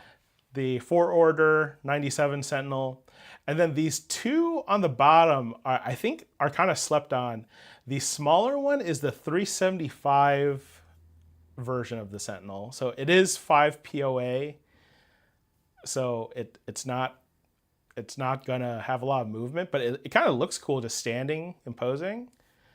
And then the X-Men 97, okay, I don't know how widely available this was. I was looking for this everywhere when it released, and I never saw one in the store. They were on Amazon. Yeah, they were. I was about to say that. I was gonna check Amazon. They were available on Amazon for a good while. Yeah, and I don't know what happened to its retail release. So Uh, I actually don't know what the aftermarket for that is, but I'm sure for some people it's not really their ideal Sentinel anyway. But it's on there as just like if you want to make a Sentinel family, here are your options. and I mean like the classic style of Sentinel too. But yeah, You can I still just get it for retail on Amazon. oh okay cool. I might buy one. 14. But yeah, Totally not looking I it didn't up realize right that now. Sentinels were this old of a concept. In my head, like Sentinels are just so new, like modern, especially in like the 90s X-Men show is like they were a very prominent antagonistic force. I'm truly surprised that it is as old of a concept that Kirby came up with them. Trask Right. also and Master Mold. So, yeah. All right, and then this is also kind of just like a weird pick for people who don't know. Kazar and Zabu debuted in an X-Men comic, Oh, and they're X-Men right there.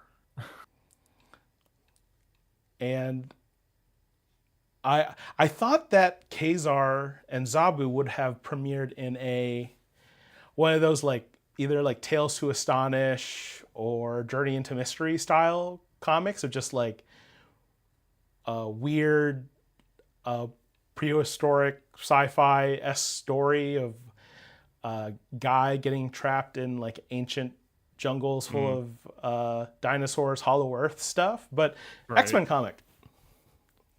Didn't know that. I know he is a Savage Land character, and Savage Land is very much a X-Men thing. But I thought it was something they took from the Kirby library and moved it over to X-Men. Right. I didn't realize it was from X-Men. Surprise. Yeah. All right. Okay, Fantastic Four. Weirdly enough, this cover, I believe, is Fantastic Four #3. This is the first time they're shown in their uniforms on a cover. Because the first Really? Fantastic Four is Oh, them attacking that monster, and they're just in like civilian clothes. And issue the 2, giant they're green fighting dude. Skrulls, but they're also in civilian clothes. This is the first time they show them in uniform, and I thought that was just kind of wild. And then this is obviously the Walgreens exclusive Fantastic Four. I definitely still recommend these. These are very much like the Fantastic Four to me. I do feel like we are due for a new set of this original Kirby color costume. I don't know when. You would think. Especially with I the would say, movie. yeah. You'd think they want to refresh comic looks as well. Right. But I wonder if they're just if we're gonna get Fantastic Four stuff, it'll be more side characters, and for the next few years, any core family members are just gonna be MCU versions. Oh, I know what they should do. Marvel Legends Maximum Herbie. Maximum Herbie, he comes with 4 Fantastic Four members. Incredible package. It'll be $125, please. Yes. Excellent.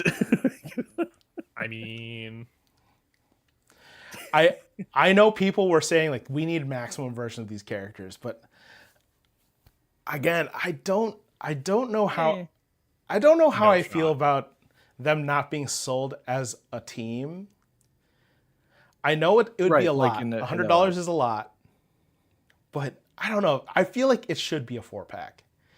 Yeah, I've that seen would be like a definitive Christmas gift. You know what I mean? I would be like, yeah, my son wants that, you know? Yeah, like at most maybe like maybe like an Amazon exclusive multi-pack, um, or like a con exclusive multi-pack. That seems like a lot for what they typically do for con exclusives, but yeah, I feel like at most you're gonna get Maximum Doom. That's the only Fantastic Four character you're gonna get in Maximum, I feel like. Yeah, I watched a video by Carbon Scoring. He did a history of the Fantastic Four in 6-inch line, and yeah, that video alone convinced me that they should not do non-team releases, because I think most iterations of them being released no sue. So that sucks. Yeah, because yeah, if you run the risk of not completing the team and in that particular design or whatever they're trying to achieve with those product releases. Yeah, and people think that Target and Walmart exclusives suck now. Boy, you were not around for Walgreens being the spot for some of the hottest characters in Marvel Legends. Let me tell you, It I was don't know what crazy. the Walgreens exec or like marketing guy had on the Marvel Legends team, but he got so many good picks to be Walgreens exclusives. It I is don't know what nuts. I don't know what's up with their supply chain either, because apparently Hasbro Walgreens exclusives are still random to this day randomly showing up in stores. Oh I man. actually know the reason why behind that. Oh, So really? yeah, so because Walgreens overextended and opened so many stores, they're now closing them down, and they're also closing down the warehouses that supplied those stores. So Oh, so any stock that has been in those stores is or in those storage places are now where? being Yeah. disseminated among Walgreens. So people are getting some really random as hell drops of just like really old stuff Yeah. that was Walgreens exclusive. Okay, that makes more sense. Yeah, because I know like In Space Silver is still showing up in Walgreens. Yeah, yeah. I saw a creator, Bug ACBA. They went to a Walgreens, and it had like the Marvel Legends shelf had like every single Walgreens exclusive of like the last few years. It had Zemo, Moonstone. It had the Magic, like it, and it's not like a reissue that ended up there. It had the Walgreens sticker on it. So Oh like it was man, like a legit one. The M original Frost, plastic. the Nova, the Quasar. It was a weird, just throwback museum esque, just display of all these old Marvel Legends that are still on a Walgreens shelf. That's wild. But yeah, maximum. I don't know. There's choices that they could make to do that. I wouldn't be. They would deserve them, but I don't think that's how people should get them. I think it should be a team pack. But if you really can't do that, just do modern versions of the original uniforms. That's it. Speaking of reissues, get this Doom. Oh yeah. Get this If you Doom if you can. can. Right. The modern Doom that came with a Super Scroll wave is good. I could not pick between these two, so I got both of them. They're both really nice. They're the same mold. The only thing that's different is that the retro has that soft goods and obviously all the accessories. But that is a worthy reissue. Like in the last stream, I think that Doom should be in an evergreen wave. So a very good pick for a reissue / just a release that everyone should pick up. if they don't already have it. Agreed. For sure. It was also fun just like going through the original comic run of Fantastic Four, because Doom here kind of was a bit of a clown. I'm not gonna lie. He was just getting whomped on a lot in like the early Fantastic Four run. He was just like a villain of the week. It's me again. Yeah. It's me. It's like the old cartoon when Magneto had a car in the Fantastic Four. He like crazy just stuff. very Skeletor vibes of like, it's me, and it's like, this guy again. I'll get you next time. Yeah, same thing with Magneto and the Brotherhood in the early X-Men run. Just kind of, they just got whomped on a lot. Taking L's. All right, next. This is not Marvel Legends, but I do think it's the best Uatu we can get. Unfortunately, Right. I think he is often very expensive, but I think he's worth it. And it's only going to get more expensive as time goes on, because now Marvel Select is not going to be a thing anymore, because Diamond Select Toys is gone. Thank you. Thank you, bankruptcy. So there I was think the only other option is like a Build-A-Fig, right? For Yeah. like, the What If series. Like, Yeah, I'm trying to pull up a price on a complete Build-A-Figure for that. Yeah, there was a point in time where people were hoping that this would get reissued, and yeah, that's not happening. It is also unfortunate. Most people will not tell you this, but the legs do not move on this guy. This guy is supposed to be just kind of planted into that moon, or whatever that rock thing is. He can stand on his own, but he cannot bend his knees. I think it's he can only move his arms. mainly help counterbalance how big his head is. But yeah, like you said, he has good balance stand though. without it. He does have good balance though. Oh wow! And yeah, full Build-A-Fig for the Watchers. Like, seeing some listings for like 29 lowest on eBay. That's not bad. Yeah, it's not too bad.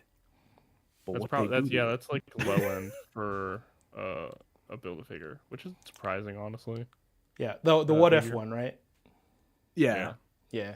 This one, I don't know, man. I don't know about that one, Chief. Yeah, the What If one was no plastic packaging era, correct? I believe so, yeah. believe so. Yeah, it came with one of them was one of the figs. I think it was Howard the Duck. Yeah, that sounds right. That was a weird time, and it was also with a What If figure wave, I think. So that was always going to be kind of rough. I think it was a Disney Plus wave, but it was What If heavy. Yeah, but I think this is the Uatu you should get. Like I said, it's only going to get more expensive, so get one now before. It would you be have to great if sell a Marvel kidney. Legends made a Uatu in comic style. I don't have faith that they will. Yeah, just like don't. at most you get a repaint of the Build-A-Figure as a deluxe release. I just saw one for $300. Oh boy. Oh my lord. Okay, that's not Like, worth that's that. eBay. It's mint and it's Yeah. been graded. Oh no, it's just sealed and packaged. Wait, what's the difference between this one and this one? What? Absolutely Yeah. nothing. Yeah, definitely. Yeah, you're right. If you like have Literally a comic nothing. book shop, or like, I don't know, like an antique store or something, or like secondhand shop, like just look out for this guy. You might run into him, and he might be still like Not decently $300. You might be watching. Yeah. And the issue I have next to him is not the first issue Uatu premieres in. I tried to pick issues where that was like the first time they show up, but the first time he shows up is kind of like a random story, and like they kind of just allude to him off screen. They're like, and who is the Watcher? That's kind of like in the copy for the comic, but they're not actually featured on. But this covers for the Coming of Galactus trilogy, Fantastic Four 48 through 50. They're obviously on the cover, and our next pick, Galactus. Oh yeah. Package deal. You get Silver Surfer. Hopefully, if you pick up a HasLab Galactus, I have faith that they will actually reissue the HasLab Galactus at some point in like a made-to-order run without like all the special stuff that comes with it. Like maybe As just a Surfer. new collector, I pray. Yeah. Maybe just Surfer, maybe no electronics. Maybe make him a little hollow, because this dude is hefty. He is a heavy boy. I mean, it didn't pan out, but the rumor was they would do a made-to-order Galactus from the movie, Oh, which I feel like is still more likely than them just reissuing the HasLab in some fashion. Yeah. So Because I don't know if there's a realistic way that you can repaint him, because like Galactus kind of just has his colors, so I don't know, other than stripping the electronics, I don't know what you could do with a re-release. yeah. Oh, I didn't think to put this option on, but the Marvel Universe releases of Galactus are really good too. I also have a Marvel Universe Galactus. It is definitely not as big, but it is still a really nice colorway. There is also, wildly enough, that if you can find one, definitely snag it. But they made a Galactus in the colorway of Marvel Ultimate Alliance Galactus, which is random as hell, but it's an option that you have. So like, I don't know. I feel like that was one that I totally wish I had gotten when I had the opportunity to, because that Galactus was also just super cheap. It was like $30, like when it like first came out. Steal. Yeah, granted it was like Ooh. 2010 or something, so it was This it was a while ago. is not the Marvel Universe one is not cheap. I'm sure it's like 200 now. Try 300. Really? Okay, that's not. Again, resell folks are kind of crazy. Yeah, 260 is the lowest I'm seeing, but it goes up from there. ooh. Yeah.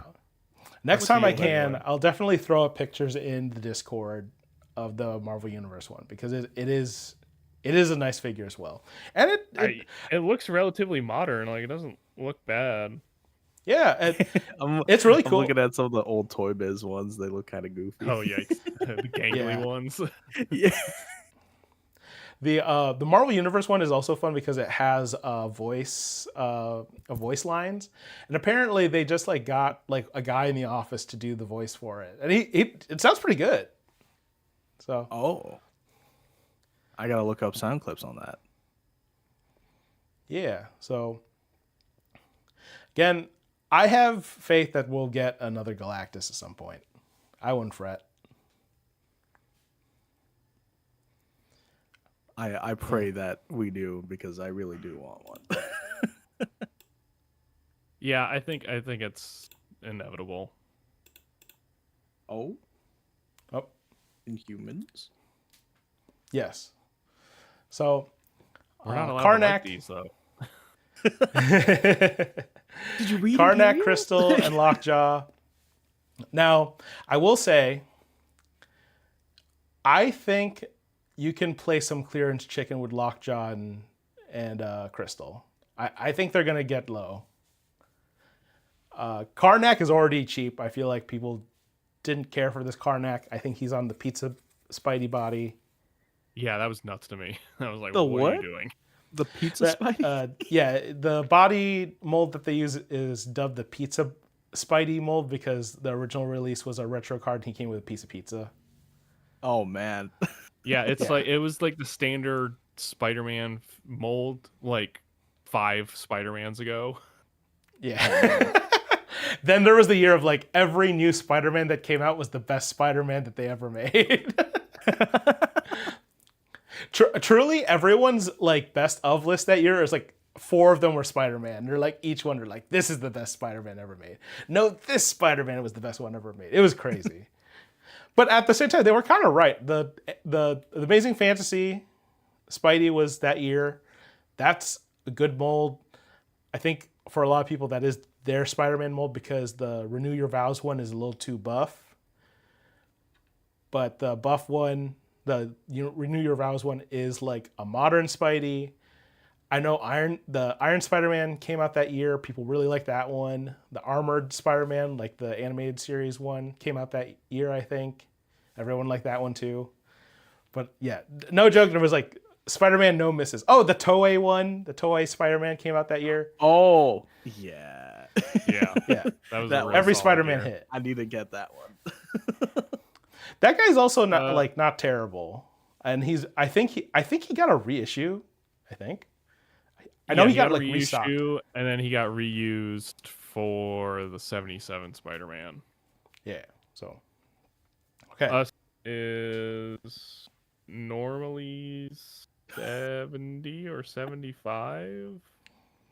That's not clear. Yeah. Like I But said, it looks I think you can play. it looks like Cliff it Chicken with them. regularly bounces between 60 and 70, but it hasn't gone on like deep discount yet. It will. I know it will. Ricky Fuse in the chat. He says, "Keep in mind, no pizza eating in the Maximum Series figure." Like, Yeah, I How haven't tried to could put they? that head on there. Okay. This will be the only, like, absolutely do not get these figures thing. Do not get a Black Bolt or Medusa if you're looking to get Inhumans. Because they're they're- garbage characters, and you shouldn't have them on your shelf. Yeah. There's rumors we're getting new ones. So do not Okay. get these. Yeah, those are super old. I bet, man. Like Do just they- do looking they- at these reference Do they images, use their bendy wire technology for Medusa's hair? that would be sick. It would be sick. So, no, I it's just also a long skull. I'm kind of worried. Okay, I'm not gonna lie. I'm kind of low key worried about that pack because the rumor is that she comes with Gorgon, and Gorgon is supposed to be a big guy. Oh, So that might be like a $60, $70 pack if she has bendy wire hair and he's big. I don't know. But they could also just make him like a normal size guy too.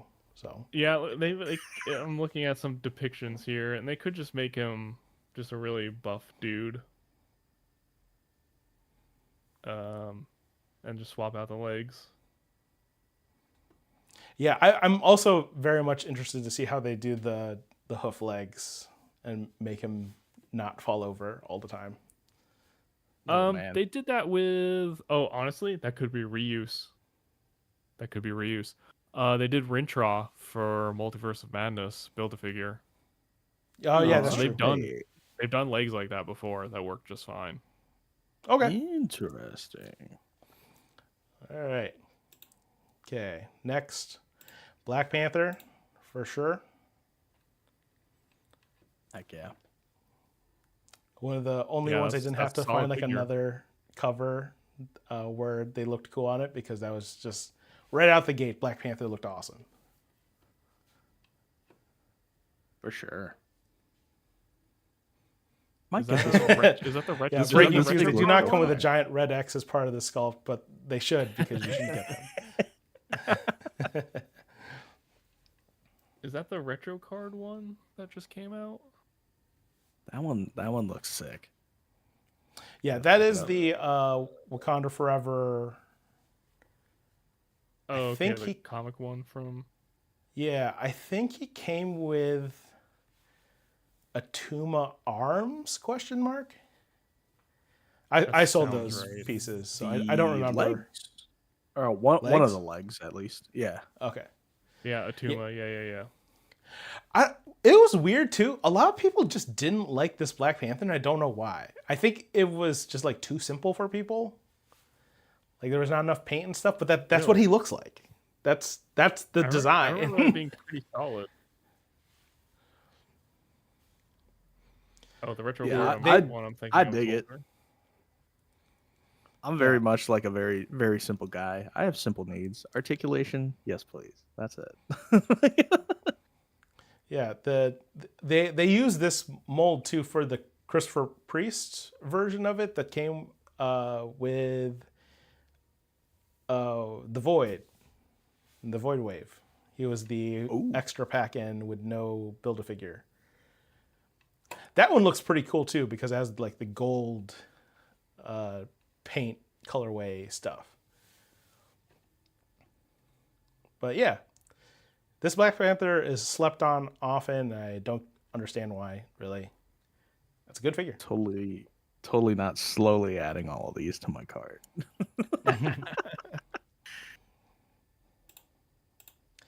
All right. Oh yeah, this is another one I felt was like very slept on. But yeah, the original Iron Man Mark 1 armor. I remember I bought him off of Pulse when there was less than 200 left. Oh wow. But I don't know if they're still up, but they were clearanced and there weren't many left, so definitely get this one. It's comic accurate. Oh, well, okay. I lied about that. There is an antenna, and I believe the cover does not. He does not have an antenna on his shoulder, on the cover. Oh, but if you see in the first panel there, is that a? Am I tripping? Yeah, Is it that might be an antenna? inside art versus cover art sort of thing. Yeah. And then in the end, you could always just cut it right off. Yeah, but it's a really cool figure. It looks like he goes for dirt cheap online still. Yeah, it has really nice paint apps. Like it has like the burnished metal finish on it to make it look like it's like worn and stuff. It looks really nice. And I people were just, I don't know, they didn't want this look. Shame. How could they? Yeah, a lot of the figures from that wave were clearanced. Oh yeah, that's right. That was the Avengers 70th. Yeah, the 60th. 60th? Yeah. Yeah. Yeah, that was the super clearance botched release Target wave. That's right. I think that was 2023. That was the tail end of their overproduction era. So that might be part of it. But yeah, a very much slept on figure, much like the Black Panther.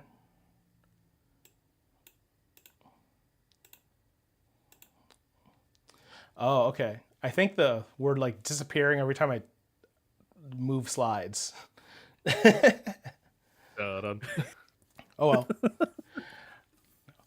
Joestar is familiar with this figure. Oh yes, very much. What gave you that impression?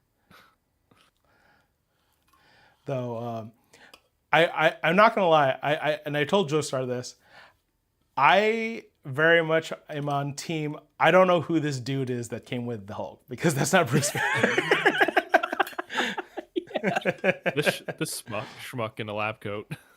Yeah, who this dude, man? Who they pay, man, to get on this box? And it's crazy because that's the ancient body as well that they used for him too. Yeah, I personally think he just looks way too young. He kind of gives me Peter Parker vibes, honestly. Oh yeah, that's what I was looking at it. I was like, this isn't fucking Bruce Banner. This is Peter Parker. It looks more like Peter Parker than Bruce Banner. I don't know if it was just the shaping of the head or just how thin he is. I mean, I can't even tell what's wrong with him. Yeah, he just like looks too like youthful and full of life and not jaded about anything yet. Like he's Right. too happy to be Bruce Banner. Not He constantly filled hasn't with processed his trauma yet. cred. Yeah. So, Yeah, I think this was a pretty nice pack if you want a Grey Hulk and a Banner, I guess. I'm sure you can like swap the heads out with like someone who would look more like your mind's eye Bruce Banner, so that's not really a big issue. right. Just don't put Mark Ruffalo on it. I don't think it'll look right. All right. Oh yeah. Ant-Man. Okay. I think that this Ant-Man is also potentially going to be a little pricey, but I think he's worth it. He was part of a botched Target release as well. Oh, Man, boy. a lot of these are part of a botched Target release, aren't they? Yeah, breaking fuse. I'm glad that you also agree that it's that's Peter Parker, bro. It really does. It really does. It just doesn't look like Bruce. It just doesn't. Yeah, I could maybe buy like Rick Jones. Like that would be a Rick Jones, but not Bruce. But yeah, If you this want Ant-Man. this new sealed, it looks like you can still get it for under 50, I think. Yeah, I see on Like I 40. believe yeah, on I'm seeing on Big Bad it's $32.90. Oh, they still have Okay. it. I didn't even know. Yeah. Cool. Nice. But In the That- cart. In Yeah, the cart. yeah, this Ant-Man is great, and unfortunately, again, the next one will be also one that's gonna be pricey now, but I have faith we're gonna get a reissue of these two. I really do. It would be insane if they didn't. Yeah, either a reissue of the 2-pack completely, or we're gonna get this Wasp again. This 2-pack was so good.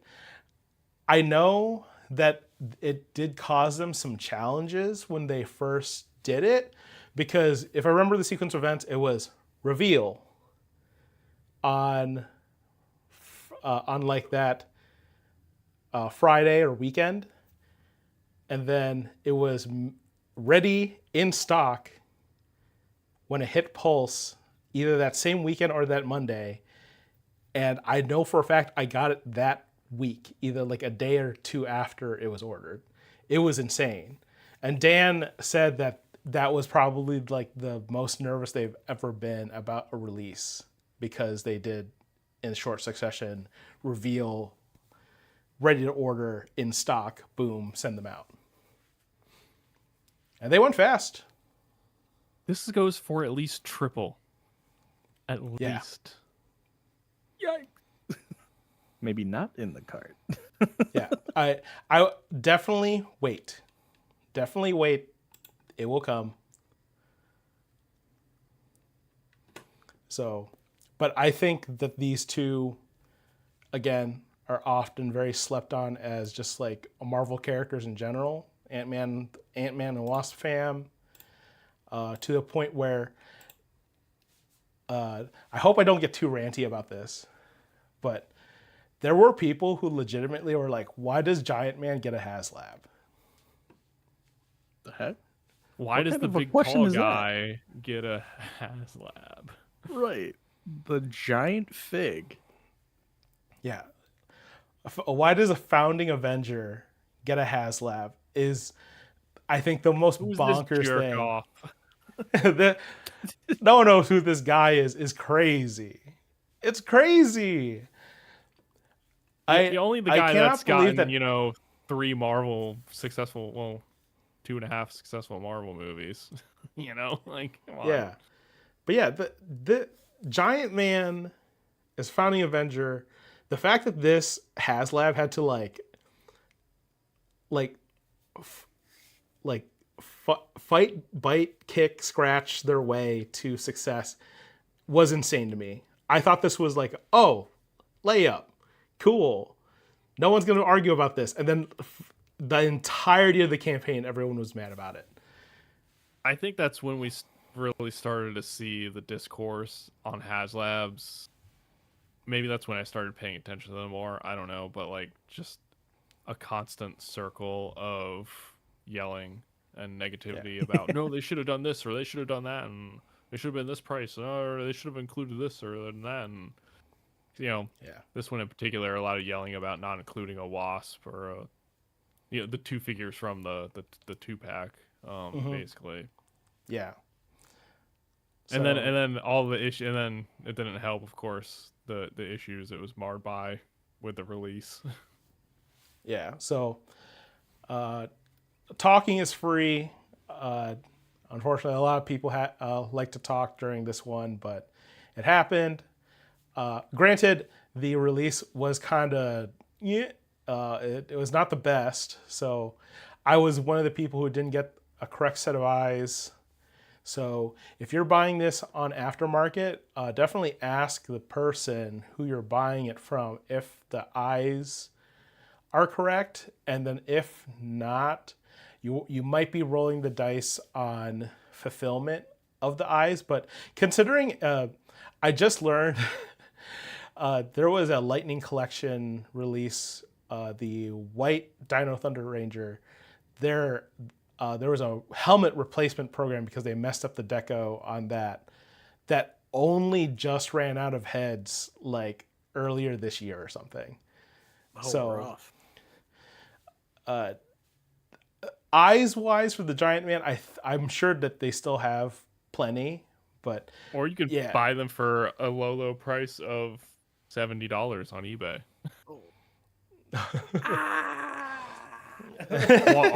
while also paying double for the HasLab. Yeah, crazy amounts. I really hope people are not paying that for, anything really. But yeah, I think patience will be very helpful for folks if they just stick it out and just. I'm sure Hasbro is smart. They like money.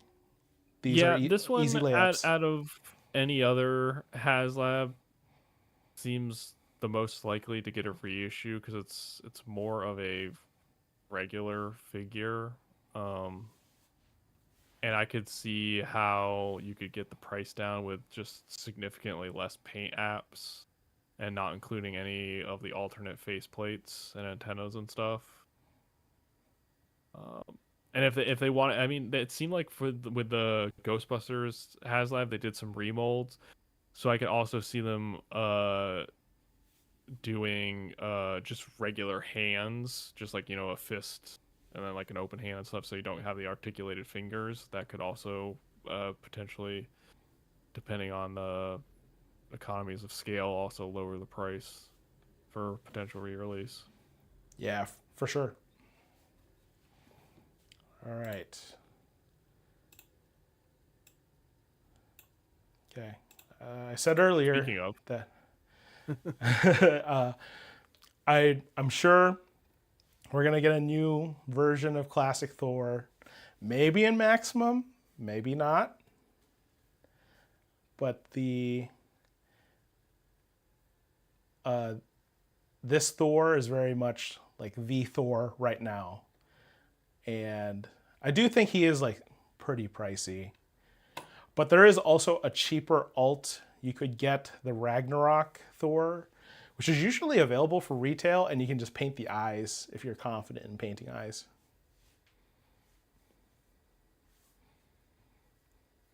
When did this come out?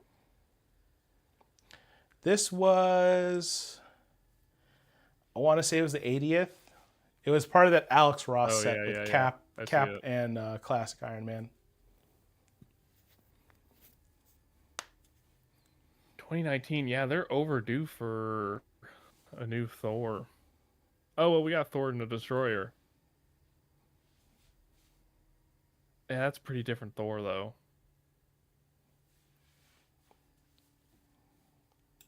But I guess they count that as a classic Thor release from that 2-pack.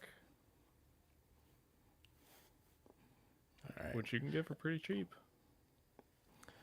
And kind of going along the Avengers train, we got Cap. The 20th very much is my ideal Cap. I know that there's the Gamerverse Cap that's coming out with Venom. It has a shield that doesn't have holes in it. I get it. A lot of people were very miffed about this shield having only the option of like plugging in effects in it, but I still think that this release is just really good.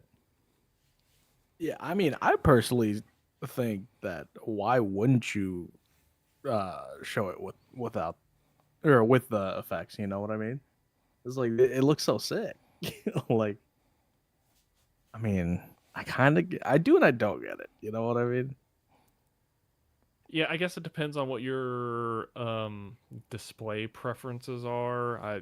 For whatever reason, some people just have their figures kind of just standing there. Ugh. Uh, I like which, dynamic poses, man. well, yeah, a lot. I understand space is limited, but I try to at least have somewhat dynamic poses for most stuff. Right. So I think this is kind of cool. Yeah, I know a lot of people are. I think they call it yearbook posing, of just like everyone Yeah, standing. it's but- that. Standing It's stiff. that. You know. It's something I learned like when I used to build a lot of Gundam model kits. It's like when you're posing them, don't just like have them stiff. It looks so bad, especially with like all these mechs wanting to be like out and like just spread. The same thing goes with figs too. So you gotta spread them. But yeah, I think on the flip side that's also a pretty good candidate for a maximum series figure if you want to wait. Yeah, Cap They very seemed- much. Yeah, Yeah, when I don't remember who it was, but someone was giving the Marvel Legends team grief at San Diego Comic-Con, and they seem to be pretty aware that people want a regular Cap with the scales with the big shield. So it seems like that's probably in the cards for when we get the next comic Cap release. Excellent. More for the cart. All right. This is kind of like a pick your own adventure kind of thing with Kang, because I think both Kangs are good. I just realized the one that comes with a time chair, I think the deco is a little bit brighter for kind of everything, but they are basically the same figure, and just one comes with a chair. It's a $60. But again, I think you can play clearance chicken with this guy. I think you can get him cheap. There are still 3,000 in stock. You can definitely wait until the plumber pair goes on sale. I think I'm sure it's coming. on. Did it go on sale on the last sale, or was that one of the ones that didn't? No, I don't believe so. I only say that because I'm pretty sure I would have bought it. Okay. But yeah, there's I there's want still that time over chair. 3,000. So Oh, I will also say, if you get stuff off of this recommendation list, if you get the 97 Magneto, you can use the hands from this Kang, or actually either Kang, and the purples are the same. Ooh. So there you go. enhances another fig as well. But yeah, we've kind of reached the end of the available figures. This is, like I said, I went down a huge rabbit hole of who Kirby is credited with creating, and this is every. I'm pretty sure I missed a whole bunch, and I'm not including things like the Eternals MCU figs, even though technically they would count in here. But every single one of these characters is a Kirby character. So even though I went over like what I would recommend for, like, if you want to have figures standing with your Kirby, you can literally have any of these guys in there, and it would also make sense. Some are obviously like Charles is in there. The like Loki's in there for sure. But Where's Odin? No, I'm joking. Where's my 85 Odin?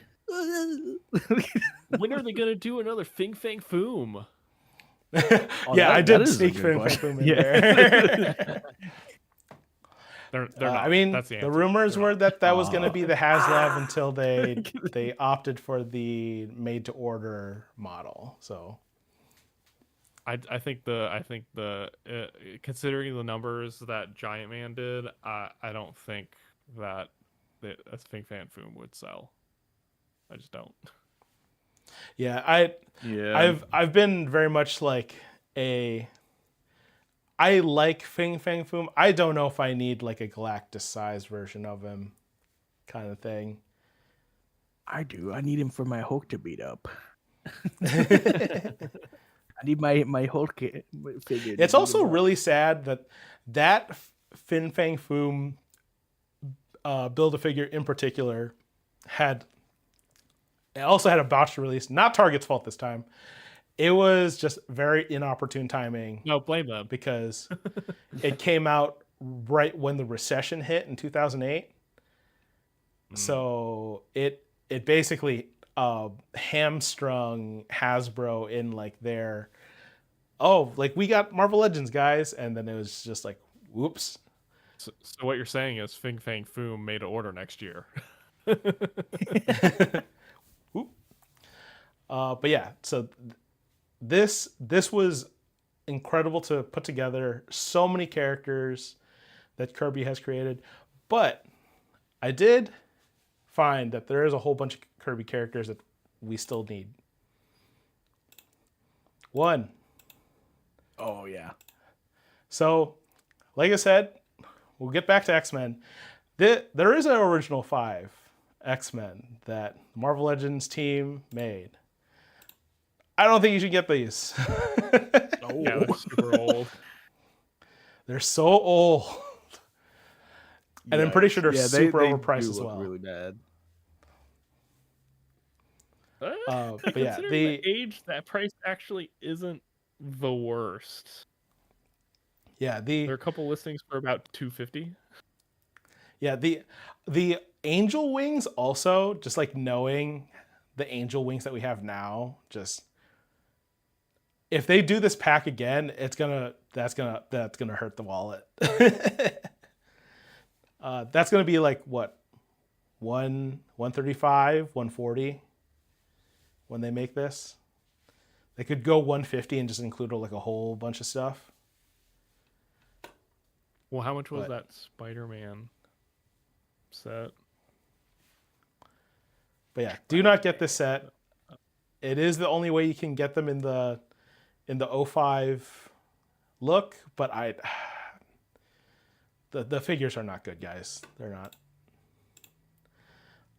But that was the last do not get this recommendation. Here's a whole bunch of characters I think they definitely should make. We do have a Blast Star, but it's also old. I just didn't want to. It's not even this version of Blast Star. So, but yeah, Blast Star, Annihilus, Red Ghost, Wizard, a lot of Fantastic Four villains for some reason. Trapster, Atuma, Thunderbolt Ross. They got to make these. They got to make these. Or else.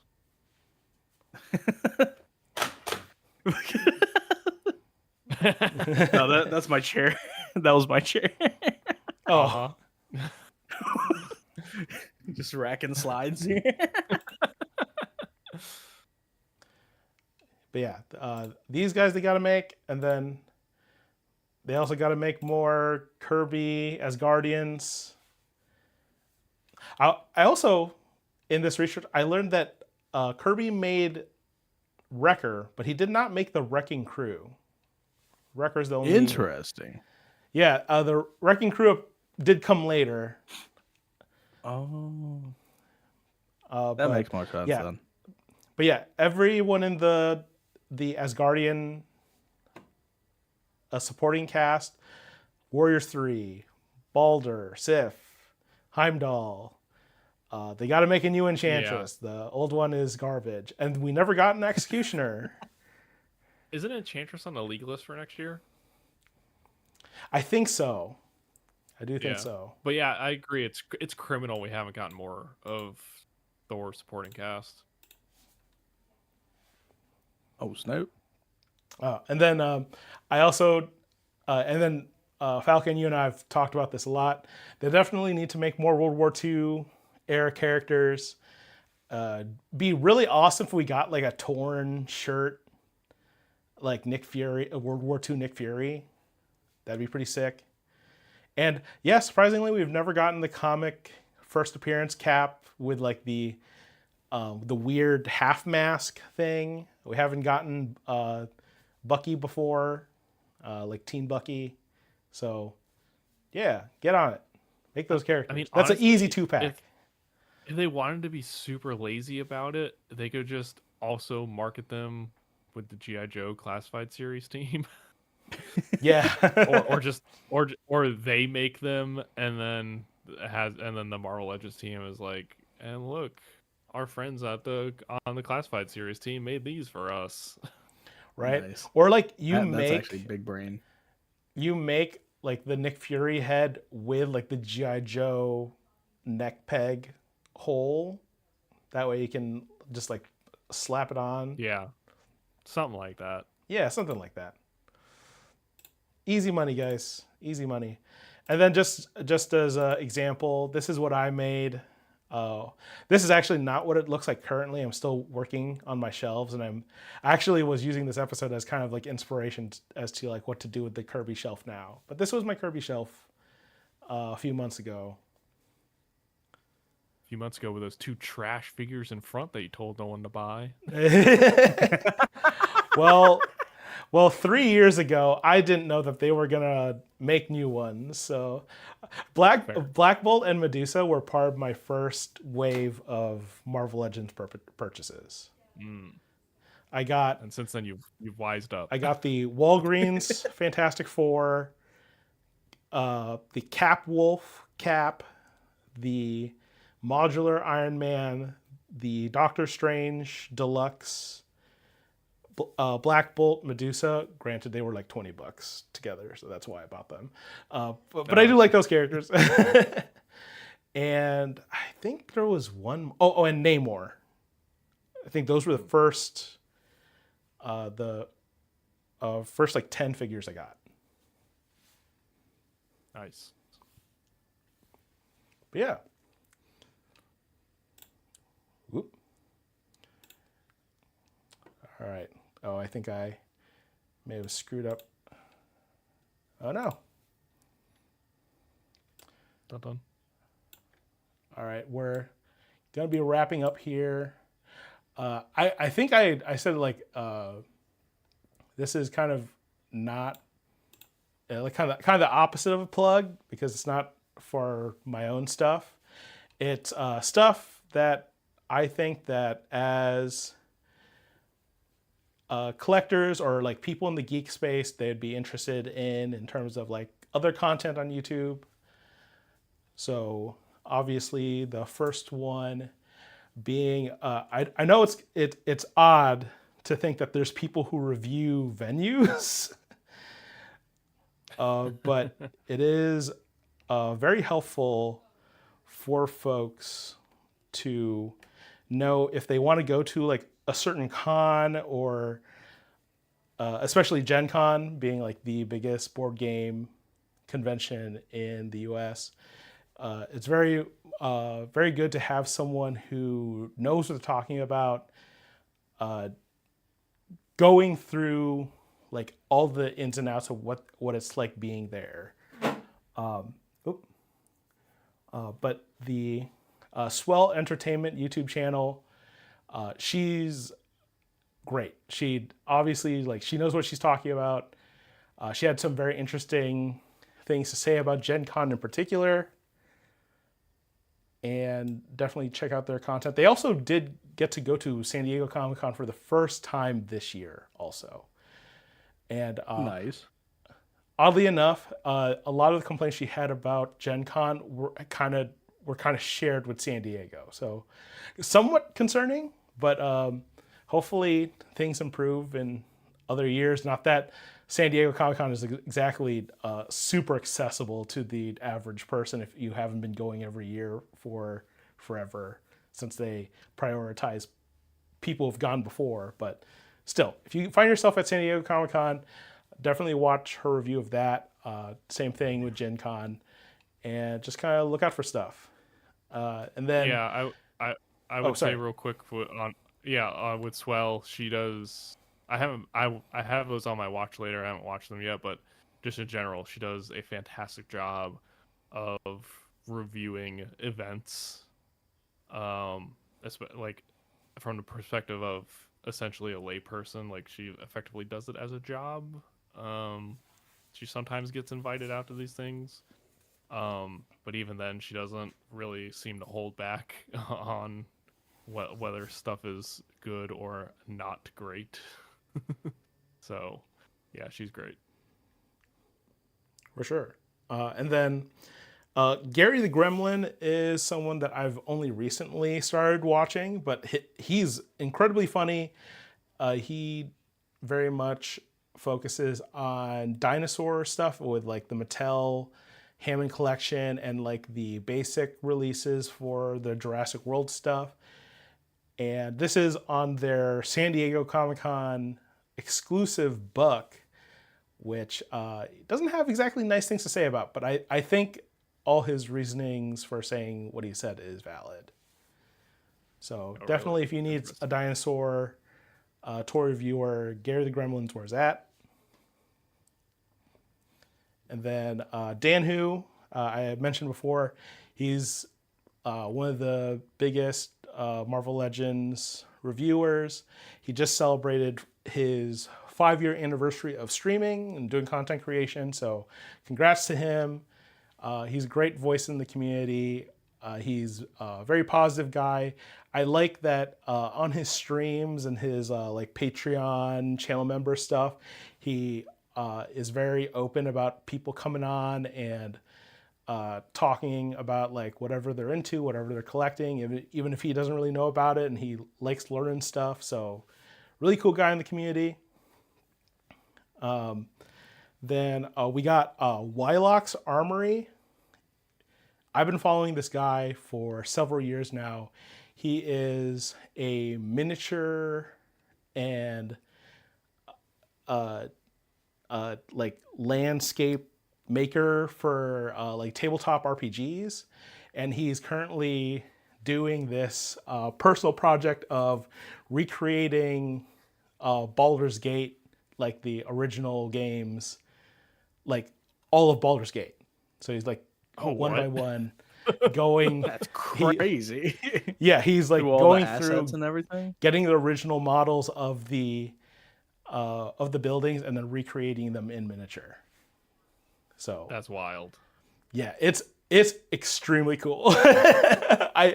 Every time I see an update on it, I geek out. So I don't know how long it's gonna take him, but he does incredible work. He has a very like he has a really just chill vibe, and he's really his community is also like really helpful with anyone who's trying to get into like just like set building and Terrain stuff building. for terrain building for RPGs and miniatures. So definitely check them out. That's awesome. And then just 4 more.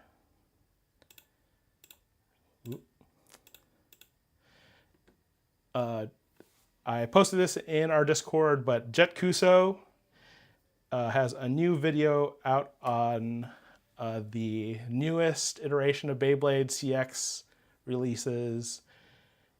He is, I hesitate to call him a content creator for Beyblade specifically, because he kind of just goes over various toy stuff that he's into, but all his stuff is like very well researched. He's incredibly funny, and he's been in kind of in the space for a long time as like a Bakugan guy, and he just had Yeah, I was just about to say it. Yeah. Yeah, I saw in the comments are like, I don't know if you should be labeling yourself as a Beyblade channel or a 3D printer channel at this point, because he's kind of going through a like what is this channel about kind of thing. But anytime he posts a video, it's always really good. So definitely check it out. I think his thoughts on CX very much reflect how I felt about those releases.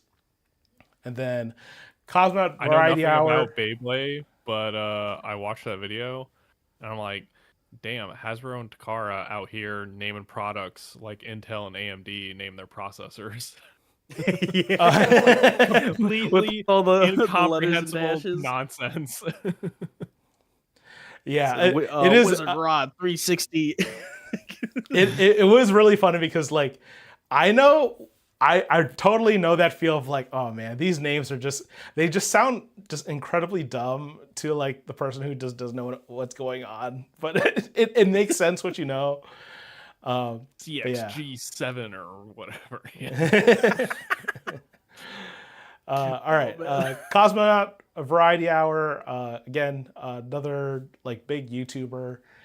He does TV and movie review stuff. He's known for the worst comic book movies series. He subjected himself to Fanforstic and also watched, I think, the good Fox Fantastic Four movies and made a big review video out of them.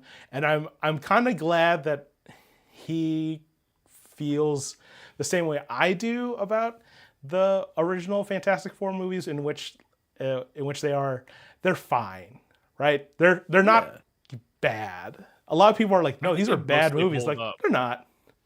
No, we rewatched them recently, and they're pretty decent. Yeah, especially for their time. Like the effects are good. The Thing suit, great. Chiklis and Evans are perfect casting, all that stuff. So, like I said, I think they're fine. People saying they're like some of the worst movies ever, they don't know what they're talking about. But he is right about Fanforstic that movie is garbage. Hot garbage. I'm glad I never saw that. So that last bit, the one that became the meme of like, say that again. Thing with 43 confirmed kills is crazy. That's crazy. I knew exactly like when I was watching, like he's gonna bring that up, and we're gonna talk about it. All right, and then this Panels to Pixels also came out. This hits me exactly in the nostalgia. This is exactly where my mind goes when it thinks to 90s cartoons. I'm so glad they include Biker Mice from Mars and Street Sharks in this 1990s cartoon retrospective. He like covers like all the normal stuff of like X-Men, Spider-Man, Gargoyles, Batman the Animated Series. All very much deserve all that stuff. But Street Sharks and Biker Mice from Mars always get left out in the conversation. I'm so glad he included them. And the only one I would say he missed is the Mighty Ducks, that weird Mighty Ducks cartoon. But yeah. Funny enough, that just popped up on my like recommended just now. Does he include SWAT Cats? No SWAT Cats. Oh, yeah, SWAT Cats is also 0 good. out of 10. Sorry. Yep. Unsubscribe. And then last one. Last one is Exits Examined. Great YouTube channel. Again, covers a lot of stuff that I think is just like, wow, you're just like reaching directly into my childhood and talking about this stuff. Thank you. This is about He-Man. I would have recommended a different video, but this is the most recent one that they did. They cover it just as well as they do other things, but just in general, their channel is great. I think anytime that they cover something that you're into, definitely just check it out, because they do a lot of research into both like the actual like production, the fandom around it, what's happening with it now. They're very thorough, and they kind of do it in like a very reasonable amount of time too. Like some of these like video essays can be like hours long, and they tend to make theirs like pretty digestible in terms of content. If it's not 3 hours long, what are you even doing? Right. All right. Well, thank you for again indulging in another stream of me hyperfixating on something. Thank you to Breaking Fuse being our first stream commenter and being here. And a lot of good insights from you. I really hope you get that Spider-Man soon. And I'm glad it wasn't canceled by Walmart. There's still time. No, I'm joking. All right. Have a good night, everybody. See you. Bye.